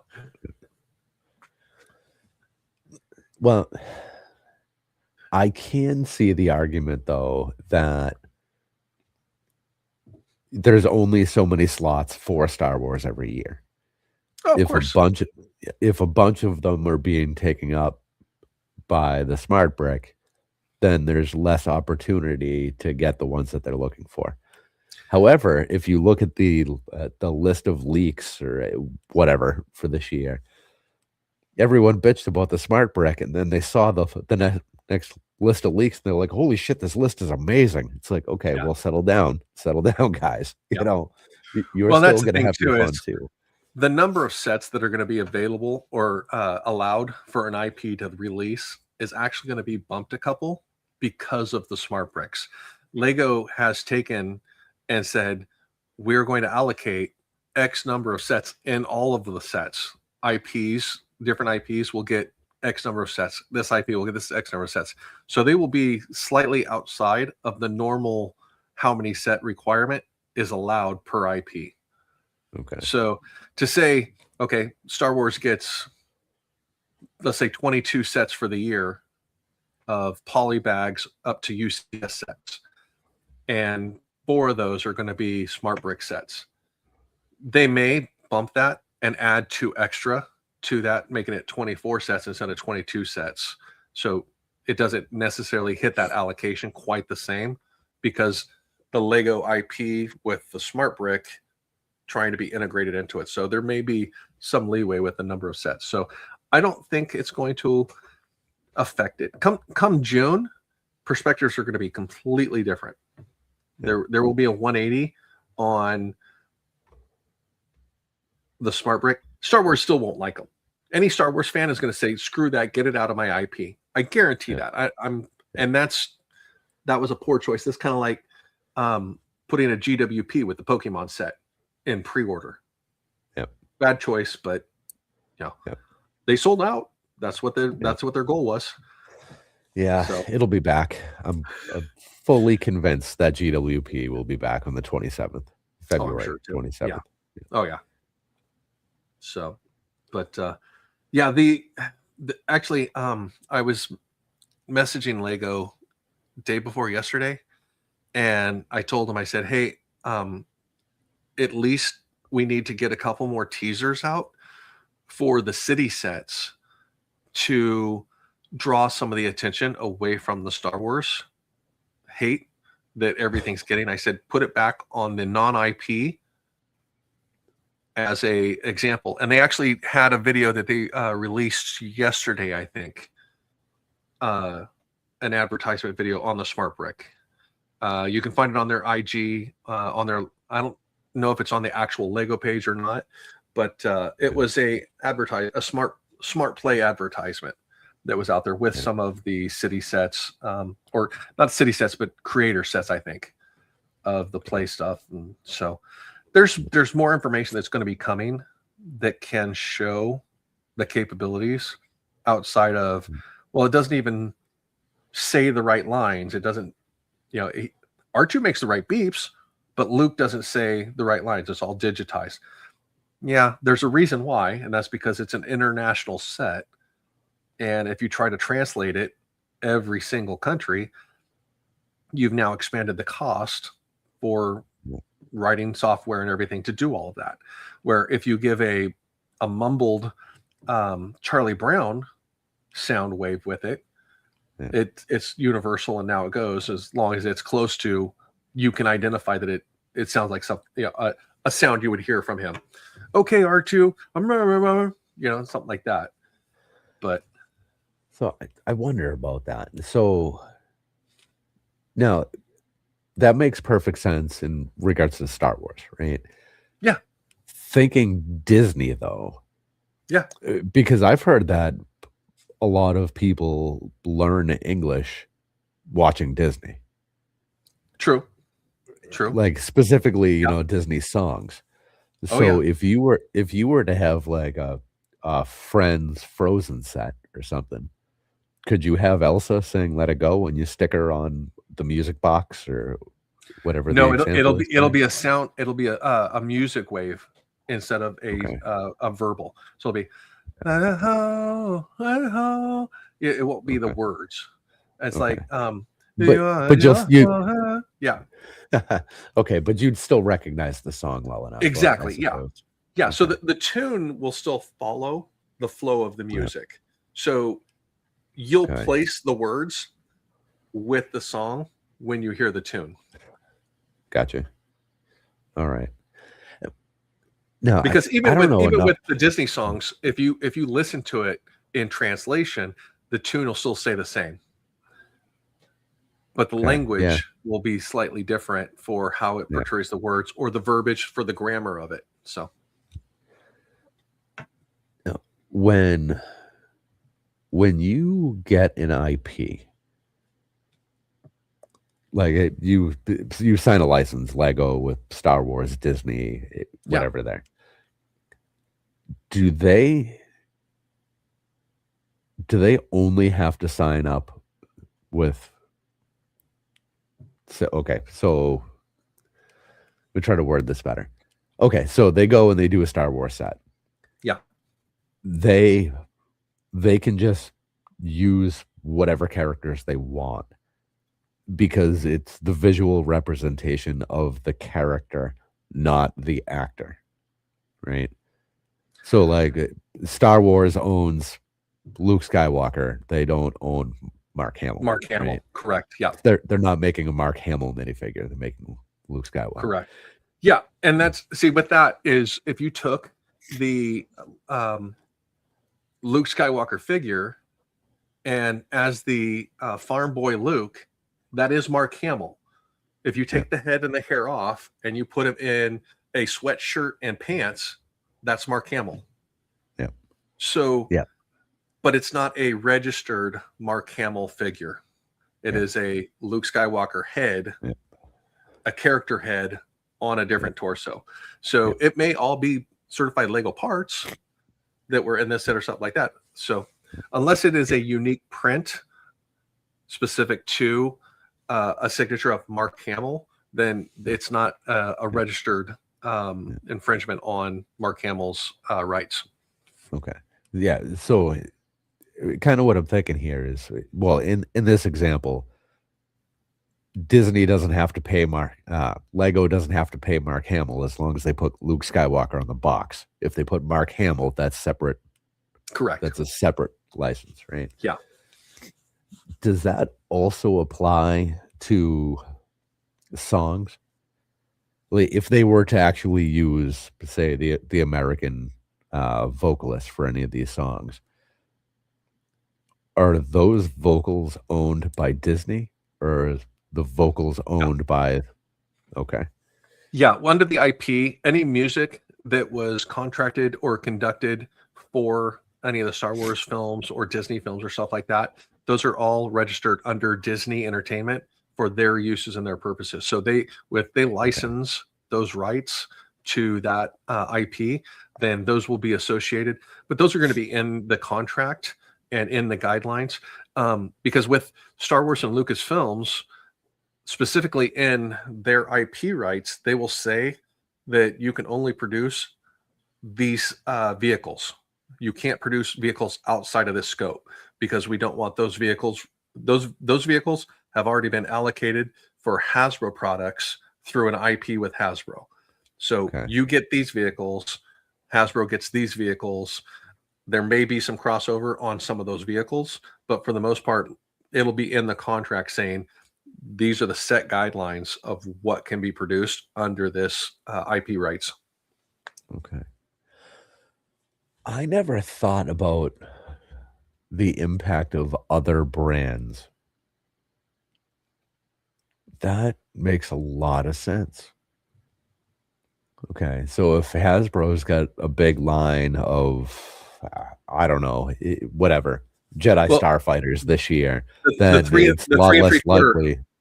3 3/4 minifigures, all of the playset minifigures that used to be done like GI Joe figures, Yep. all of those were a separate IP, and you have another IP that's building Hot Wheels, that's building uh, the land speeder Hot Wheels car. Yep. So Okay. Yeah, because Hasbro's got it divided up. Was it 4 ways now?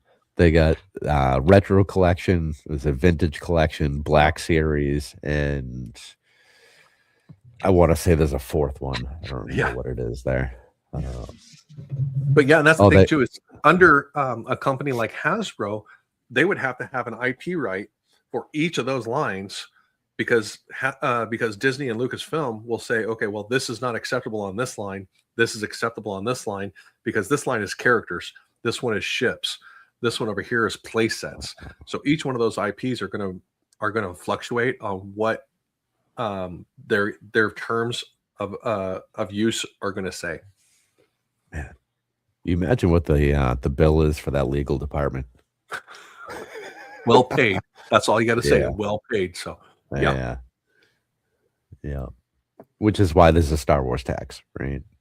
Oh, for sure. Yeah.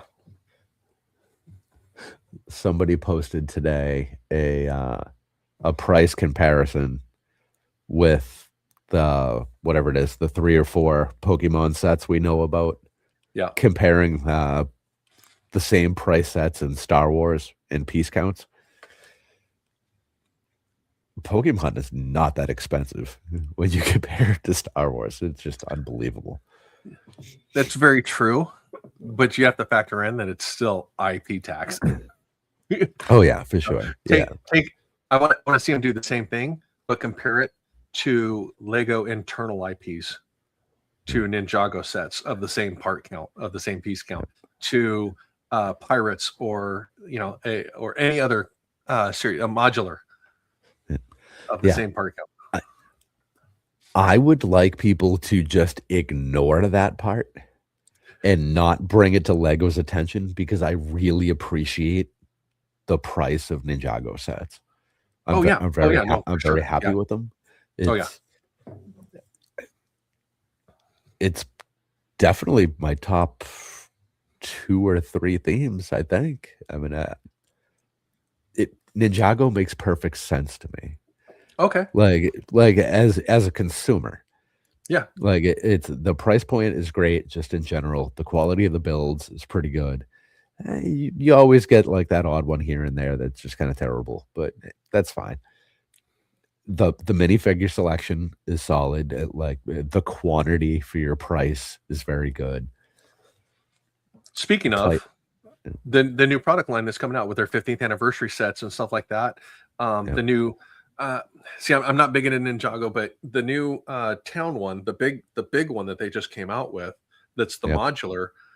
Are these ones that are on your radar of I'm gonna be grabbing this for a collectible or?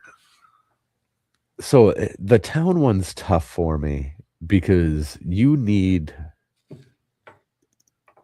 either need a lot of room to set it up and play with it properly, Okay. or I think you need depth to display it because that one's cool because you can either like stretch it out or you can kind of stack it deep to make it work, Okay. Yep. which is fun, right? I like that you get some options there. I don't have anywhere to display that like at all at this point. Okay. Most of the bigger stuff is purchased and put in storage. Okay. I don't have a lot of display space. I have a lot of this that just gets in the way. Workspace. Yeah. Yeah. I It's gotcha. display space is mostly up there on Nice. top Okay. of all of the racks. Nice. Now, my oldest has her area to display all of her stuff. I Okay. would much rather allocate the space to her and her collection, and I'll just take tops of racks, you know. I totally get that. Yeah. My son's room up there, he's got, I'd say 2/3 of his shelving in his room has Lego on it. He's got his Star Wars ships. And it's funny too, because he has, these are the ships that he built. So he Cool. put this X-Wing together. That's his X-Wing. It stays in his room. Now I've got 3 more X-Wings sitting on the shelf down here, different versions of it and stuff like that. But he's like, no, that one I built. So that stays in my room. His Razor Cool. Crest. It's not the UCS Razor Crest. It's the smaller, the medium-sized Razor Crest with minifigs. He's like, Yeah. he built that one. That one was his too. So, and there's several other Star Wars builds that he keeps down there. And when he gets another set that like takes more priority, he may bump one of those, say, okay, you can put it downstairs now in the basement. But he has his shelf, and he's big on the Simpsons. So he just got his Cool. Simpson house this last year. So saved up some money and paid for half of it because it's a retired set. So he paid for that. And it was a brand new in the box. Wow. So he's like, I want to build it. I said, okay, it's going to cost to get that. If you want to buy a used one, we'll take it apart and then you can build it at that point. He's like, no, I want to open the bags. I want to actually build it. I said, okay, no problem. Wow. So he funded half of it. I funded the other half. And I said, just so you know, the reason that I'm funding the other half is so you can never sell it without my permission. So that's the rules in the house is unless you buy it outright, it's not yours to sell. Or if it was a gift, of course, those type of things. So he did it. He bought the Krusty Burger this year for his birthday completely on his own. He's like, that one's mine. Wow. I own that one. And he sat down here and built it. And like I said, he's a instruction builder. So he'll build a bag and then he'll take a break. Then he'll come back, he'll build a bag, then he'll take a break. 2 days go by, he'll come back in, build another bag, and be good. And I have a hard time with that. I'm like, hey, you haven't built in like 4 or 5 days. You know, you got a bag sitting down there. Do you want to build? Because if not, I'll go build it for you. And he's like, no, that's mine. I'm going to build it. And so we have that battle sometimes of I have a hard time with when I start building, I just want to build. Yep. And I started a mock for Brick World Chicago this year as a collaborative build. And I started building on it and I just got into it and I built for like 7 hours straight until like 3 o'clock in the morning. I didn't even know what time it was. This is my build bench right here. I've got small totes of parts that when I start to build, I'll segregate parts so I have it close on hand. So that my normal Lego storage is way over on the other side of the room. And what I'll do is I'll get all the pieces that I need in buckets, and I have sort trays like this right here that'll have pieces that I'll just dump in there, and then I'll build off of that bucket. And then Cool. Yeah, so I keep those on a shelf here. But I started building that, like 7 hours straight, and I was like down here until 3 o'clock in the morning. And it was hard because the wife got up 3 hours later, and she's like, "What time did you come to bed?" I'm like, "It was still dark out." That's all you need to worry about. Yeah. So, What time would you like me to tell you I came to bed? yeah. She's like, "When I got up at 1 o'clock in the morning to go to the bathroom, you weren't in bed yet." I'm like, "You were absolutely correct. I was not." But I hit spurts like that where it calms me and puts me in a new mindset. And it's nice because she actually understands because of our past and because of everything. It's like if I start doing that, it's totally cool. I don't have a job where I have to get up in the morning to go to work or do things like that. So I'm blessed in that respect. She has a couple rules that if I do that, she's like, "Okay, but here's the thing is when you do go to bed, you have to be up by this time in the afternoon or lunchtime so that you stay on a normal rotation for sleep schedule." And that's her Yeah. biggest concern is don't stay up so late that it throws off your sleep cycle so that you can't still function with the family. Yeah. So, but yeah, so It's a reasonable request. yeah, yeah. And well, that's the thing too is she works and she usually works evenings too. So I'm home when the kids get out of school and stuff like that. So uh, as long as I'm parenting in the afternoons while she's at work still, she's like, "If you sleep in, that's fine." I get up in the mornings with the kids because she's got to go to work. She gets up in the mornings when with the kids when she has to go to work. So she gets up, they eat breakfast, they have their family time in the mornings and stuff like that. And then she'll head off to work, the kids head off to school, and then I get up and I'll do chores and take care of stuff around the house that I normally take care of and stuff like that. So, but yeah, but it's a blended family and we all have things that we share and go through and deal with from all of our traumas and stuff like that. So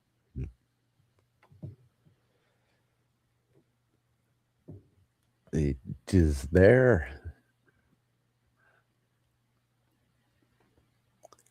are there still moments where you don't know how to interact with the kids? Maybe that's not the right word. Where you don't boundaries, I guess, is the thing. Do boundaries get weird? they are and they're not. No, I totally get what you're leading into the question wise and stuff like that. So being the fact that I'm not their birth father, that aspect is very relevant to all of us. We have a wall up in our living room that has pictures of me with my late wife. There's pictures of Jenny with her husband. There's pictures of them with the kids, and then we have a picture of us with me and Jenny together with the kids as a family picture and stuff like that. So we don't try to gloss over or hide any of that. What we do is we make it relevant and we keep them in our lives every day. So when the kids are doing something silly, I don't say stop acting like your mom. I say stop acting like your dad. So when they're doing things that are fun, laughable, playful things, we put it on the parent that's gone. Okay. So that they still say, "Oh, that's cool. My dad was cool. My dad laughed. My dad joked. My dad did these things and stuff like that." And when they're being annoying, I said, "Stop acting like your mom." And they laugh and they're like, I wasn't I?" So, but but then there's also times where they do something that's just a little funny or something like that, and it's a character trait of their mom, and I'll point that out too. I'm like, "Oh yeah, you're acting like your mom right now." So, but we keep them still active in our lives. So we still acknowledge their birthdays or anniversaries or those types of events in our lives. So the boundaries are there, but they're not there. Okay. In the world that we live in with everything that we've done, there are events that come up that are specifically for surviving children of military loss. So it's called Gold Star programs. And every year, Gary Sinise does a special event at Disney called the Snowball Express. And he selects periodically Gold Star surviving families to go to Disney for a Christmas event. And Gary Sinise takes them down. They spend like 3 or 4 days down there, and they have all access pass to Disney World, Epcot, all of the Disney parks and everything. They're put up in the Disney Hotel, and it's a big making new memories, even though you lost your parent. So as hard as it is for me sometimes to not be able to partake in those types of things because I'm not their parent in that respect, the surviving parent is their mom. So she and the kids will go down and they'll have their Disney trip and stuff like that. It's hard for me sometimes because of those types of boundaries where I can't go and be a participating parent. But it's not in any way out of disrespect for their dad or the fact of his sacrifices. So it's sometimes it's a challenge to remember those boundaries of the reason that they're getting to do this or the reason they're getting to do that is because of the sacrifices that came from those. Me not having any younger children are not privileged to those types of activities. So if we were to take a trip to Disney, to Universal, to anywhere, it's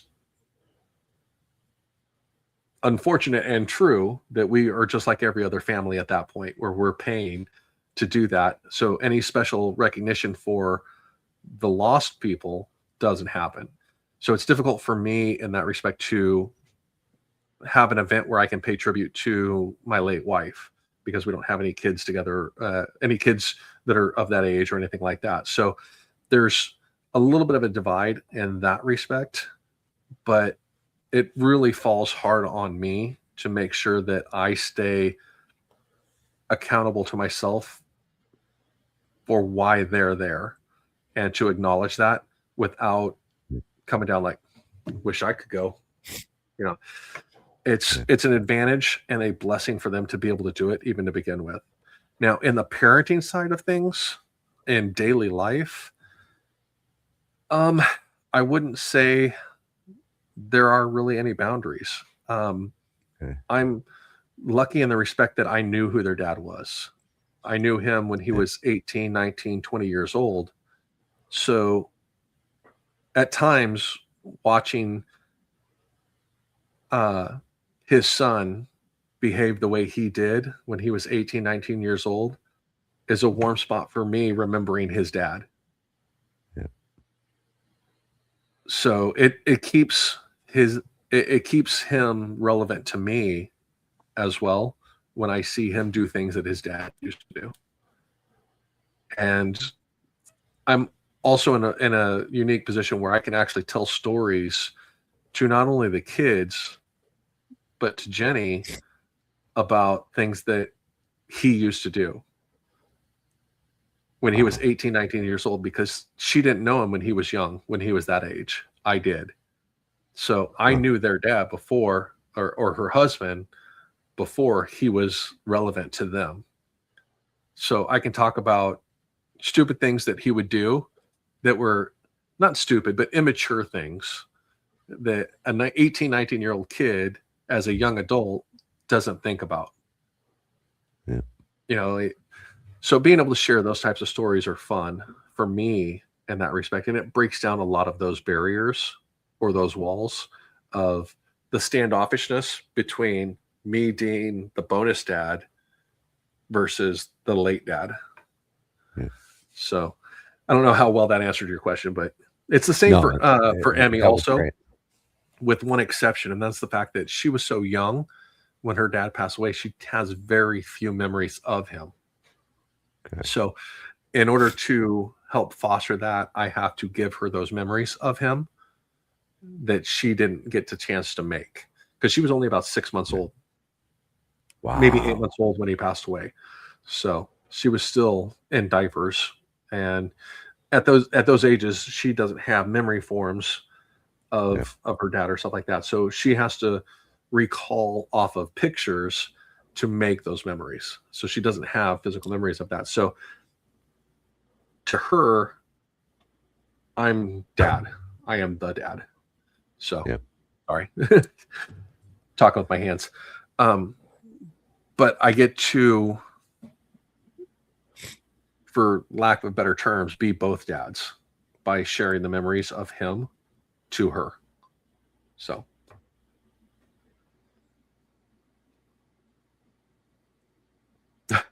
that's a lot. Like that is it is. Man. So how much time have you put into studying how to deal with this? Or is it reading? Is it counseling? Is it just a good marriage that puts all these things together? I so wish I could narrow it down to a couple points to answer that.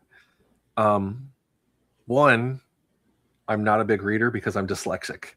So the ability to sit down and read through a self-help book, if you will, is beyond my scope of being able to do something like that. Now, you put a technical manual in front of me, it's like that linear thinking. I can read step by step through a technical manual of how it's explained and mechanics and all of that type of stuff because of the way my brain works. The therapy / counseling side of things, not really. I've never really had any grief counseling. A lot of it is, for me, it's literally just about 2.5 years of self-reflection of who I am as a person, and literally slowing the world down around me to just reflect and process where I'm at. It's unfortunate that so many people that go through stuff that I have gone through can't take that time to actually go through that process. Most people are in my circumstance or go through the things that I go through. They're still trying to work a full-time job. They're still raising kids. They're still trying to pay their bills. They're still trying to do all of this stuff. And for me, I did lose my house. I did lose cars. I did lose 90% of the household income that we had coming in when my wife died. I had to, for a little while, find an extra income. I got fired from a job because I almost hit somebody because I hadn't been able to process and go through my grief process. While I was going to college, at the same time my wife died, I was working at a O'Reilly Auto Parts store. I was an assistant manager managing evening shifts at the O'Reillys. And when my wife died, only thing I could do was go back to work because I had bills I had to pay and stuff like that. And when I went back to work, they're like, "Hey, are you sure you're okay to do that?" And I'm like, "I don't have a choice right now."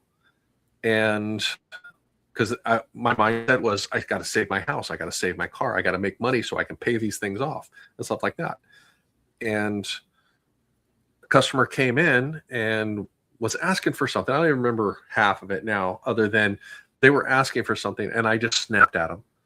I'm like, "Your biggest problem is this little mechanical thing for your car. I have all of this on my shoulders and stuff like that, and you could care less about me or what I've got going on. And you're worried about this, and you're mad at me because I don't have one in stock." And, I type in the computer, "I can get it for you in a day. That's not soon enough. I need it tonight." So I snapped at him and literally almost jumped across the counter to hit them because I had so much rage, so much everything inside of me at that point. And I was I was told by the store manager at that point, so like, okay, here's the thing. You're on leave for the next 2 weeks. If once those 2 weeks are up, we'll decide together whether or not you're ready to go back to work. And I never went back to work. Oh. So it was I work, I make money, I keep my house, my car. I don't go back to work, I lose the house, I lose the car, but I find myself. And in that whole process of coming to that reality during that 4-week period, the 2 weeks she gave me, plus the additional 2 weeks after that, because I wasn't capable of going back to work, it was okay. I'm giving up the house. I'm giving up the cars. I don't have a wife anymore. I don't need them. So it's not relevant to me. It's not a significant thing that I have to hold on to. Yeah, I have memories here. So that was the hardship of the memories that I had from that location, but realizing I wasn't giving up the memories. I was only giving up the location. So self-reflection of going through all of the stuff I went through, and then just self-processing it, slowing myself down to actually comprehend how to go through this, of what was significant to collapse back down on my small bubble to protect myself. What did I need to survive? I needed my memories. I needed a few mementos that were significant things to me. And then I needed just to take care of myself. Personal hygiene, health, dental, eating right. All of those things sacrificed immediately after my wife passed away. It wasn't until I got those things straightened out. And one day there was a reality check where I sat up in bed, I turned my feet, I put my feet down on the ground, and I realized my wife, before she passed away, wasn't able to do this. And how blessed I was to be able to just sit up in the bed from a laying down position, to sit up, turn in the bed, and put my feet on the ground and actually feel my feet without sharp pains, needles, all of this stuff. Now, I didn't discuss what all the issues were before my wife passed away, but she had some significant medical conditions that limited her abilities and stuff like that. She slept in a recliner next to the bed because she couldn't lay on her back. She had back surgery and had multiple vertebrae fused, so the ability for her to sit up wasn't there anymore. So it made some complications for her sleeping and lifestyle and just all of that in general. So, but it was that moment when I realized I'm doing something that my wife couldn't do before she passed away. And then it went from there of I can now walk from the bed to the bathroom to go take a shower. She had to do it with a walker or a cane. And then it continued to progress through that. And then I spent probably about a month and a half staring at myself every day in the mirror, telling myself I'm good enough. And it was the hardest thing for the first week to 2 weeks of actually looking myself in the eyes to justify that my existence was still good enough even without her there or any of my stuff. So telling myself I'm good enough was everything to get me outside of that.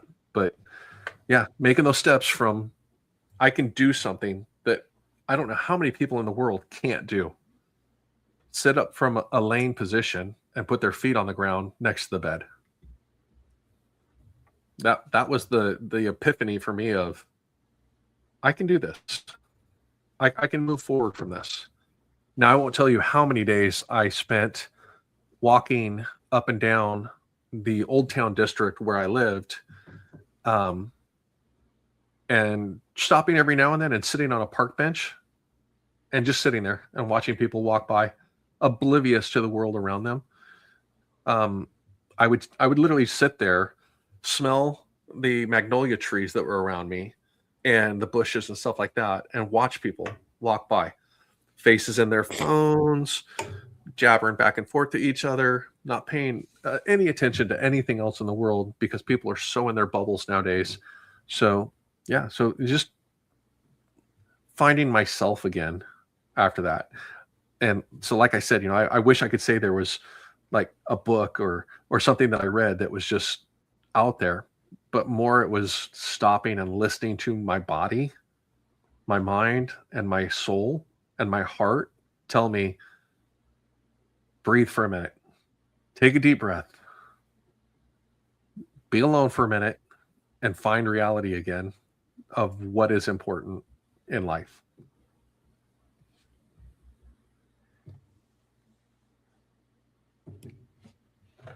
That's so hard, even for normal Tuesdays for regular people, like at any point in time. Oh, 100%. Yeah. It's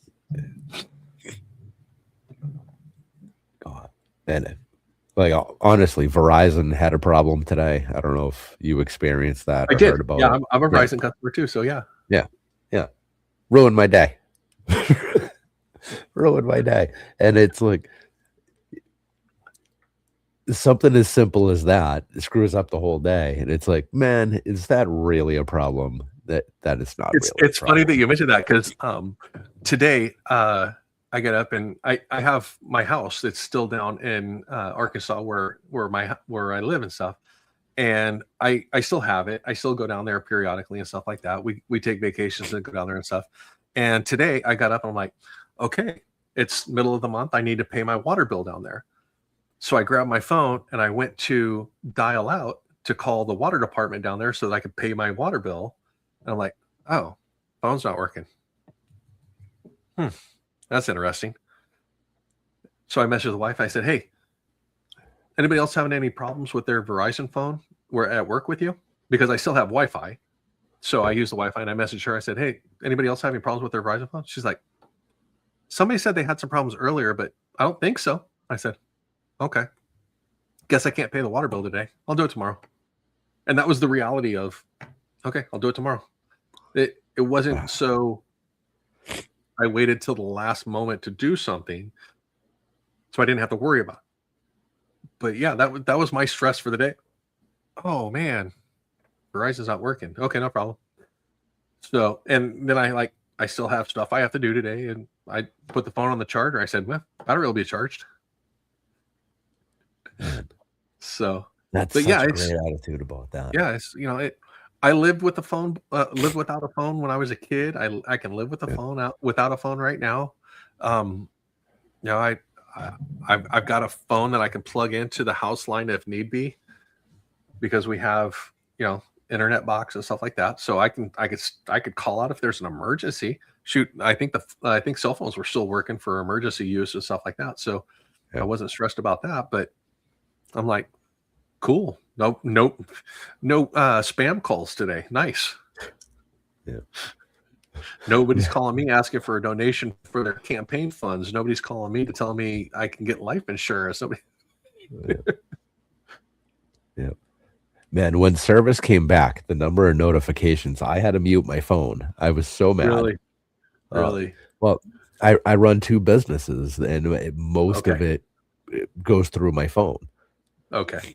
So today, trying to buy windows for a job, trying to verify measurements, couldn't verify any measurements. Turn around, drive back to the job, actually get them in person. Okay. Like being a kid again, having to get on a bike and ride to the neighbor's house because you forgot their phone number, right? Yep. Oh yeah. Try to send emails, and it's verify appointments, and it's like, this thing is a brick. I just want to hit it with a hammer. Yeah. I drive by the Verizon store, right? Sitting at the set of lights with Verizon. I can see the Verizon store. My phone connects to Wi-Fi, right? Even from the set of lights. Yep. Like 30 notifications, and then the light turns green, and now I can't respond to anything. Back to nothing. Yeah. Yeah, I took a second while I was at lunch and pulled up the Wi-Fi, and I'm like, Google Verizon outage. Pulled it up. Okay, it's not just me. All I need to worry about. Yep. Yeah. I was on Home Depot's Wi-Fi, and I went to the hell is the thing? I forget what it's called. I have it stored so I don't forget. Basically, it just checks for outages on various websites and whatnot. Oh yeah, Um, I don't know why I'm drawing Signal a blank Connect on or the name of something it. like that. Yeah, it's Yeah. what Signal is. Yeah. So, like, if when X wasn't working a month or two ago because whatever other thing was down, Yeah. Amazon Web Services goes down and half of the world shuts off. And, Oh yeah. yeah. Something detector. I don't know. Whatever. I should know better than to try to remember things mid conversation because everything just derails from there. But yeah, we So need now to go back to. Yeah. Go ahead. We need to go back to the time where you could buy a Discman or a Walkman, and either one of them was acceptable to have. Yes. I think that's right when both were on the market was like peak America because everything was simple enough, Yeah. but just advanced enough to be excited about it. That was the same time frame that they had pagers and brick phones. Yep. You want to get a phone call? Get a brick phone. You want to just get notified that somebody's trying to get hold of you? Get a pager. Yep. And you could go to the kiosk at the mall and get custom skins for your pager. So Right? Yeah. it was kind of a lame device, but it still at least looked fashionable. My favorite was the translucent blue, light blue. Yeah. Those were cool. And then the lights that were in the pager that would flash through it. Yep. Yep. Oh yeah. And then they started selling the little accessory chains. So, if you didn't want a wallet chain, you could have a pager chain. Yeah. It's like that way, if it was on the outside of your pocket and it bumped off or something because you sat down or you hit it or something like that, it wouldn't go like bouncing off the ground. Granted, it was as strong and durable as the Nokia phone, but yeah. Yeah. Oh man, those Nokia phones. The what do you call them there? The Nextels, the push to talk. Oh yeah. Yeah. It's a cinder block. Those things were legendary. Yeah. Those yellow Nextels. It's like they were made by DeWalt or something. They look like it. Yeah. Well, back at the time, that must have been 98, 97, 98, maybe. That sounds about right. Yeah. No, maybe even a little earlier than that, 95. And the reason I say that is because I went overseas in 96. I was in Guam 96, 97, 98, 99. And I was in San Diego with pagers and the brick phones. Okay. Yeah, So because let's say 90, 95, 96. Okay. Yeah, because basically before they made their way into construction and city work and whatever, it was the government contract that actually made those. Yeah. The push to talk. Yeah. PTT. On the electronic devices. Yep. Everything was great, and then I think it was Sprint that bought out Nextel, and then everything just went to hell from there. That's when we went to PDAs, Palm Pilots. Oh yeah. And that's what killed it all. Yeah. And the BlackBerry came out. Yeah. It's what's his name? Gary V jokes about that all the time. I'm never letting go of my BlackBerry. It's I need the buttons. Yeah, right. Oh yeah. I have a hard enough time on my phone as it is on the keyboard, much less thinking back to that little tiny keyboard that was on there. Yeah. So. Oh yeah. And the fancy one that came with the stylus. Oh yeah. Yeah. I swear by the stylus. I have whatever this thing is. I don't know, some kind of Samsung phone, whatever it is. Okay. Yeah. The stylus built into this thing. Okay. it improves the quality of my life so much. I have nerve damage in basically all of my fingertips. Okay. So if I'm trying to like draw anything on the screen or work in Canva for any level of detail, I don't know if I'm touching, like how hard I'm touching the phone. You can't feel. I got you. Yeah. So I know if my knuckle bends, I'm pushing pretty hard, right? If I use the stylus, I could tell what's going on. It's so much better.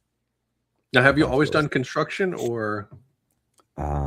Yeah, I've been in the trade since I was 20. So wow, this is year 26 now. Nice. Okay. Too long. I mean, I do enjoy it, but my body is telling me we are nearing the end. I feel that for sure. The stuff I did while I was in the military is the same way. So I started out when I enlisted in '93. I went to welding school to be a welder, pipe fitter, and did that for about 2 years. And then I went to inspection school for advanced schooling to be pretty much a welding inspector. So I started doing pipe inspections, X-ray, ultrasonics, and heavy industrial inspection stuff. And I did that for about 1.5 years when I got an opportunity to go and work for the bomb squad unit as an X-ray tech for them. Wow. And I was like, yeah, that sounds fun. Sure, let's do that. So I went and did that for 3 years and was the command radiographer. I was in charge of all the X-ray machines and everything that they had, and learned to scuba dive and shoot guns and do all the not shoot guns, but shoot guns tactically. Learned to do that, and then I went over to recruiting, did that for 1 year. And wife wanted me to get out of the military, and I was like, no, I don't want to get out of the military. I'll go in the reserves. And I went in the reserves, and because of my background with the bomb squad unit for 3 years, there was a tactical unit that worked with naval special warfare in the area that we were going to move to. And I was like, yeah, okay, I could do that. I'll go there. And I started doing riverboats for SEAL teams. And I was, it's called SWIC. We pretty much did the same things that SEALs did, but we did it on boats while they did it on land and in the air. And I did that for 2 years. And at the time, my wife worked for a temp agency. So I'd do a temp job here or there. And then the rest of my time was spent as a drilling reservist. So I was still gone 3/4 of the time doing tactical military stuff and stuff like that. And then I'd be home for a couple weeks. I do a temp job working for a renovation company where they go in and redo bathrooms or something like that. So I was a electrician's apprentice for about 6 months, where he'd do an apartment wiring for carports and stuff like that, putting in new lights and stuff in carports. So I did that as a temp job for him for a while. I was janitorial for several banks for a while. They're like, oh, you have security clearances and stuff like that, so we can trust you. I'm like, yeah. So I did janitorial work inside banks for a while. But I did all that for 2 years while I was still, playing military, if you will. And we got to the end of the reserve period, and the wife said, okay, you need to choose. Do you want to do military, or do you want to be a civilian? Because you were at a point where I told her, I said, 2 years go by. If I'm not in a job, I want to go back because I like doing what I do. And ended up getting a divorce and went back in the military. So that's why she ended up being the ex-wife, and she kept the kids and stayed out in California and stuff. And I went back active duty in the military. And when I did, it was one of those, she said, hey, at least find something a little less dangerous so that the kids will still have a dad around. And I'm like, okay, cool, no problem. So I went to an aircraft carrier as a nuclear firefighter. I So, think you might have misdefined some things there. yeah. Well, it was safer. I wasn't getting shot at. So, Okay. Yeah, fair. yeah. So I went to an aircraft carrier, and I ended up spending 6 years there. Wow. And during those 6 years, I met my second wife, divorced my second wife in a short 4-year period, but gained a daughter in that relationship. And I absolutely love her with all of my heart now. She's an absolutely wonderful daughter, and I'm so blessed to have her as well. So 3 daughters, 2 marriages, and I was within about a year and a half, 2 years of leaving that ship when I met my third wife, which is now my late wife, which I knew her all the way back in 1993. We had met when we first both joined the military. We were stationed on a ship together when I was learning to be a pipe fitter. And she was married to her husband. I was married to my wife. We were just good friends and stuff like that. And we would hang out and talk and just be friends and stuff like that. And then jump forward 10 years. And I met her again on the aircraft carrier where she had just got stationed there. And I was walking off the ship. She was walking on the ship. And I looked across. I go, hey, I know you. Because it'd been 10 years since we'd seen each other. And she looked across at me and goes, I know you too. So we walked back on the ship and we stood there and we talked for about 20 or 30 minutes, reacquainting ourselves with what's been going on and stuff like that. And we were in the process of going through our second divorces.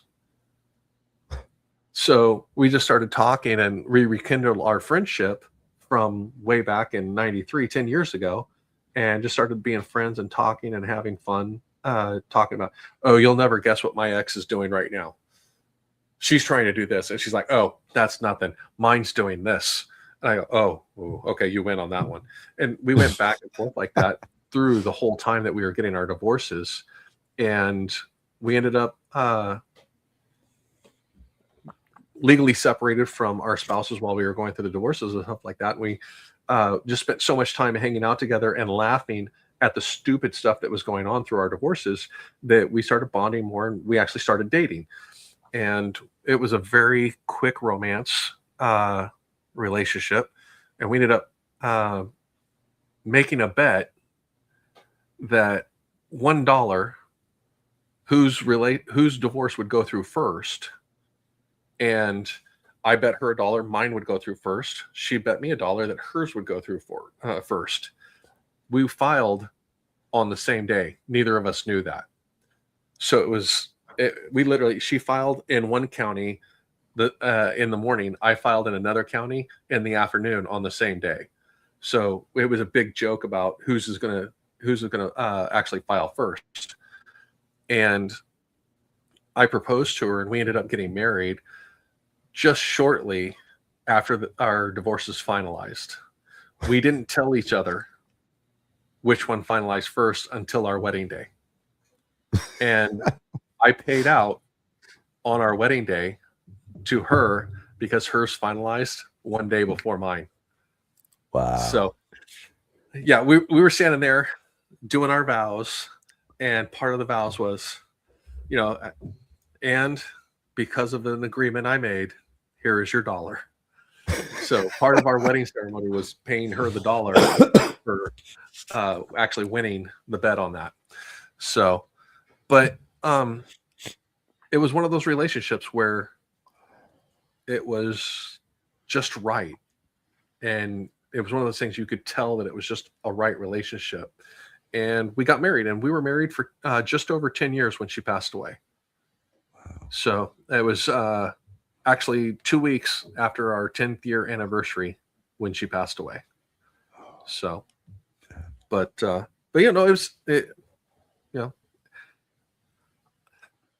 lot of people use the term the love of their life. And I don't hate that term. I dislike that term because I don't think you can have a love of your life. I think you can have multiple loves in your life, throughout that. Not together or not at the same time, but you are the person that you are at that time of your life. So having a relationship with that person, that was the love of that person, of that life. I'm not the same person I was now that I was when I was married to my late wife. I'm a completely different person now. My perspective on things, my outlook on life, my goals, my understanding of life in general. So was my wife at the time the love of my life? Yes. Being in the relationship I'm at now with Jenny, is she the love of my life? Absolutely. But I'm a different person than I was then, so I can love someone as fully, completely, and romantically as I ever have, and just as completely. So That's awesome. So what a great perspective. Well, it's just one of those things is as we grow, we change. So life changes with us. And when you marry someone, it's from my perspective, you work through the hardships of the relationship because you continually work to build the relationship, what the relationship is.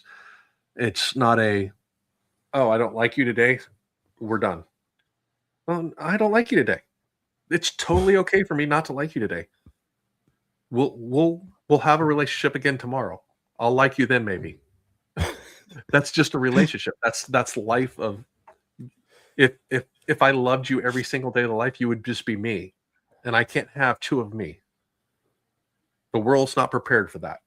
So but yeah, so it's if you don't have things that irritate you or cause complications in your life, you don't grow. You don't you don't live, you don't understand, you can't comprehend, and you can't raise other people, young adults, children, into people if you don't know how to process complications like I don't like my spouse today. Why? She annoyed me. Or she'll say, I don't like him today. Why? Because he stayed up until 3 o'clock in the morning building Lego. And then he slept in this morning while I had to go to work. Well, he does that every morning, but this morning especially because I have to go to work. So it's a give and take in relationships where life is life and love passionately with everything you do because tomorrow it could be gone.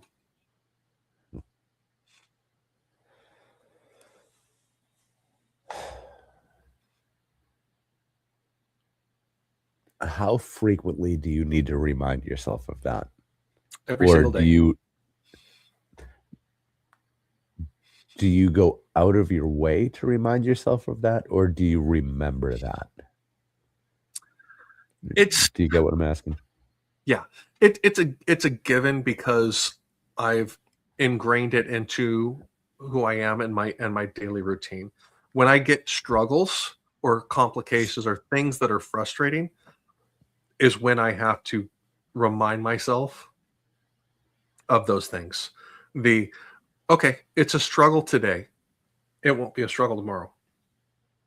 I can push through this. I've been through worse. And, is this the worst thing that's ever going to happen to me in my life? No. One day I'm going to die. That's the worst thing that's going to happen to me. And will that be the worst thing? That'll be the worst thing for everyone else around me. I won't be in any pain. I won't hurt. When I die, I die. Whether somebody has a perspective of going to heaven or being reincarnated or whatever their afterlife consists of, the hardships will not be on me. It's going to be on everyone else I left behind. It'll be on the kids. It'll be on Jenny. It'll be on parents if I still have parents around, or in-laws, or friends, or cousins, or any family that's still left, or things like that. On the community, the Lego community that I make relationships with, the hardship will be on those people. Rob Claxton, he was in here earlier. Rob just lost his dad. I believe it was his dad this week. And so understanding all of the frustrations and hardships that Rob's going through right now, as well as the stuff that he's going to have to go through, I can relate to it 100%. I have the utmost empathy for everything that he's going through right now, as well as anybody else that is in those same types of circumstances. I have empathy for the fact that the frustration you had from Verizon going down today. I can remember when those were the frustrations in my life, when those were the so problems. petty.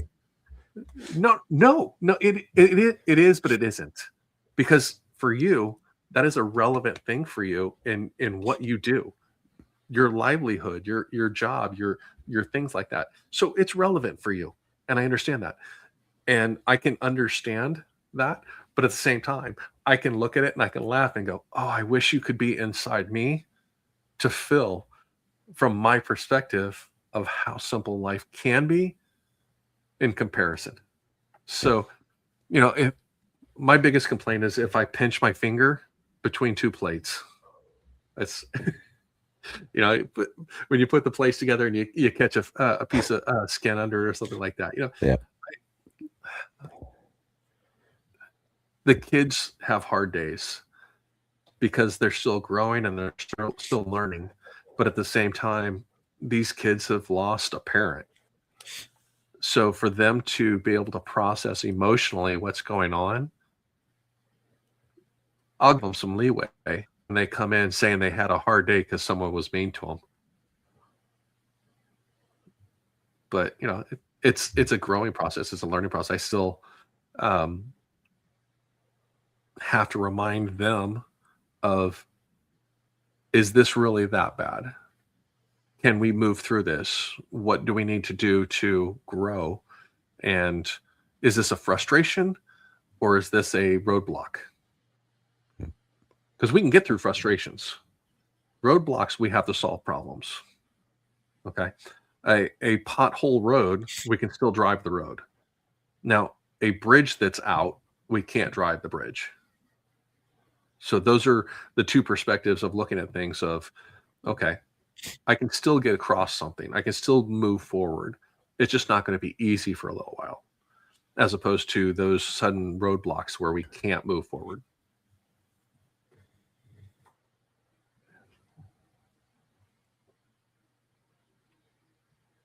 You got to write a book. You got to do it. You got to pretty. You know what? I just take the recording of this. Well, that's what I was going to say. I just have to keep taking interviews and conversations and stuff like this, and say, hey, can you take these conversations and turn them into chapters for a book and do something like that? But so it's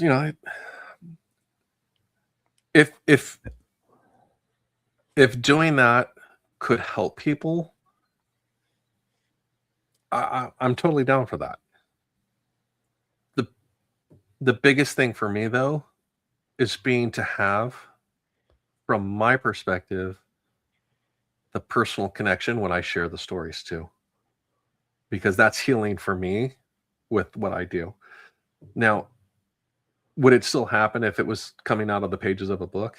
Yeah, but it's a little less personal for me in that perspective.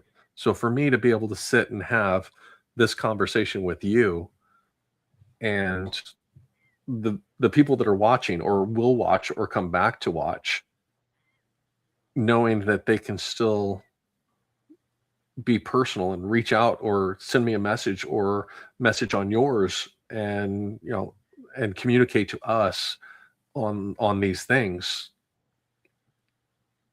makes it more profound to me, I guess. Yeah. So maybe you need to do a like a TED Talk on a stage presentation kind of thing. I would be all about that. I would do that. Yeah. I think there is that would be a great benefit to a lot of people. I think it would be cool. Or you could just feed this into an AI and then have them kind of script it out. Oh yeah. I mean, you clearly know the story well enough, but it's nice having a piece of paper to oh, very true. Yes. Keep you on track. Or at least I need a piece of paper to keep me on track most of the time. Oh, trust me, I have people that I need to help keep me on track sometimes. So. Yeah. Yeah. Every conversation takes a dirt road at some point. It's Oh just yeah. how it goes. Oh yeah. No, I've had conversations before where I talk to people and they're like, your life and your story. I'm like, I know. It's like a wilderness trail. I go down this trail and then there's an offshoot and I go and I check that out for a little while and then I come back and then I walk a little farther. Oh, there's another one over here. And then I go off that way and then I come back and then I go a little farther. Oh, look, there's a cliff. Okay, let's rappel down it instead.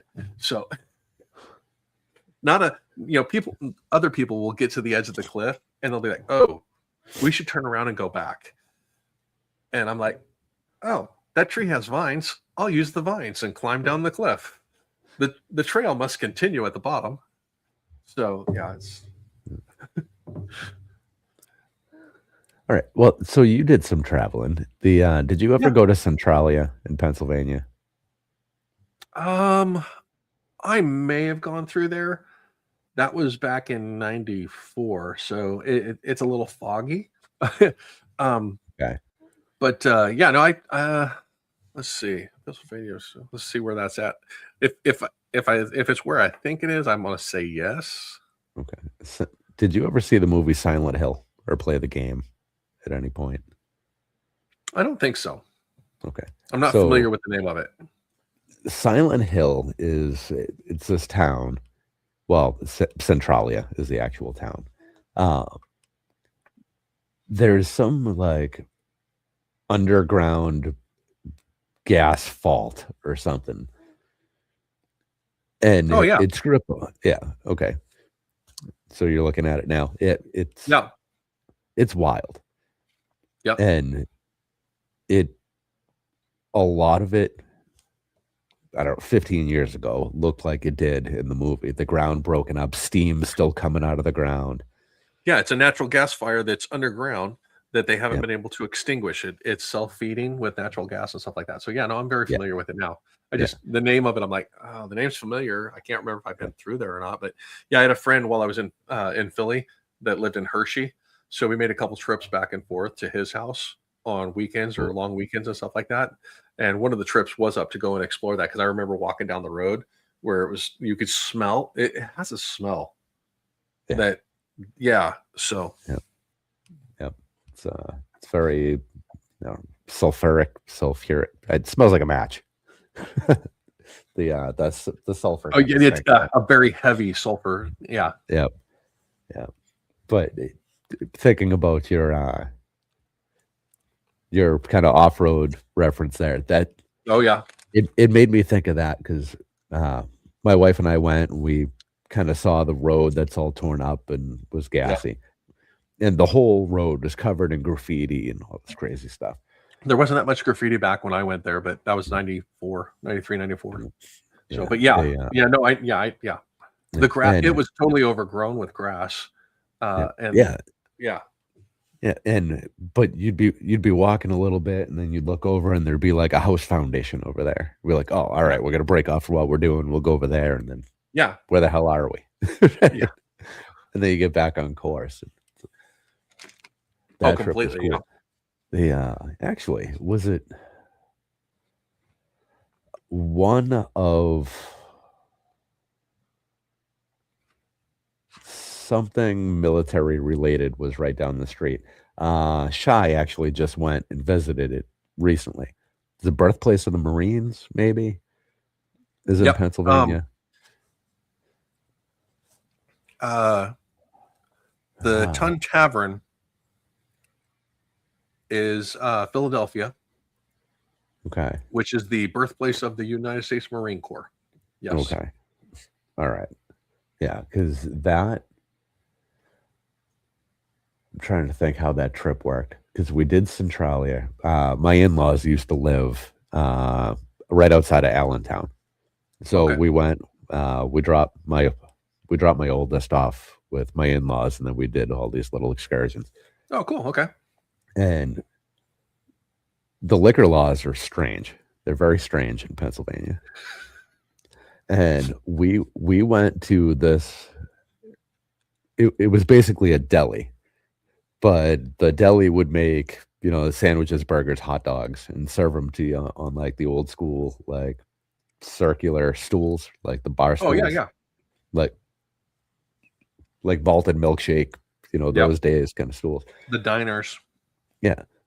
But people would walk in the door, like all in camo, face paint, whatever, shotgun over their shoulder. Yep. They'd buy 240s from the cooler, Yep. a sandwich, and then they'd walk out the door like armed and carrying a couple 40s. Yep. And out the door they go with their sandwich. It's like, what part of the world is this? I'm not even that far from home. Welcome to the US. Yeah.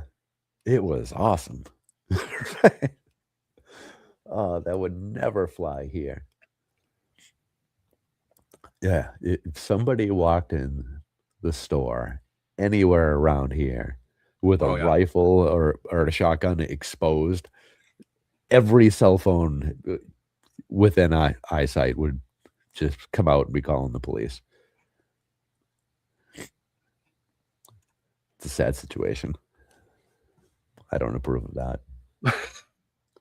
Which part? All the cell phones coming out, or Yeah, it's everybody I trying to get it on the internet? Look what I just saw. yeah. Well, I've said this on the show a couple times. I'd rather be in a room with a lot of guns than in a room with just one. Very true. Yeah.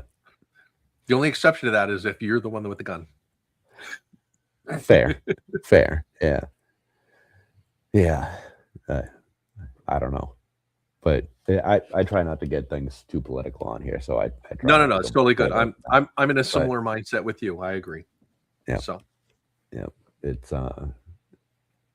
proper training is clearly important, but factual. Yes. well-trained people are the people that I want around me. Yeah. Yeah, and that leads to less trouble in my eyes. But Very, very much so. what the hell is this?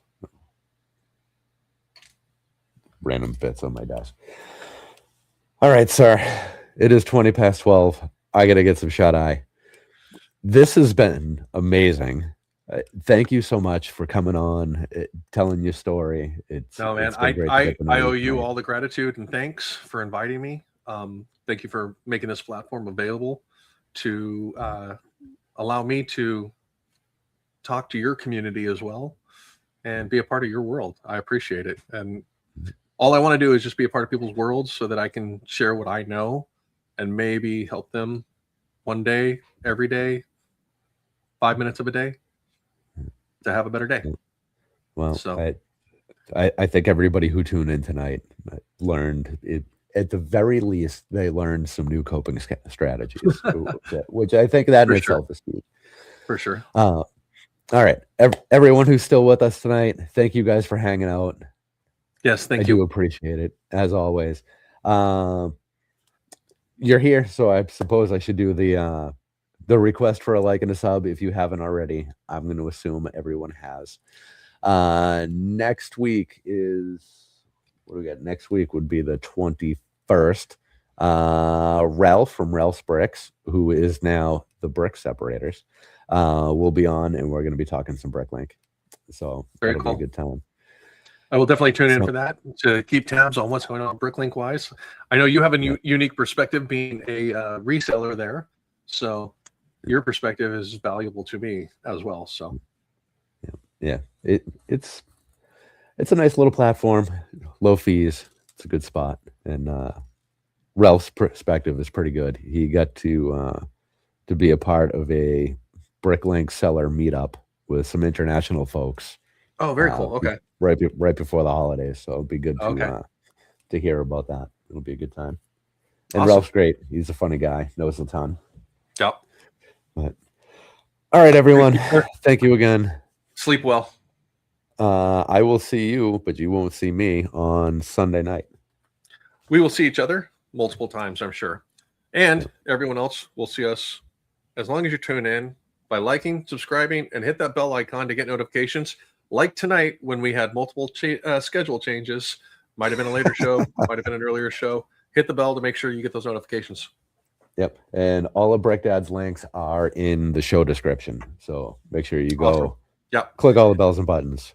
Link trees on any of my profiles. So you can pick me up wherever you want and either give me a follow, hit me up a message. If anybody has any questions about the show, by all means, message me if you have questions or want to know more. Right on. All right. Thank you again, sir. Good night, everyone. Have a good night, Until everybody. next time.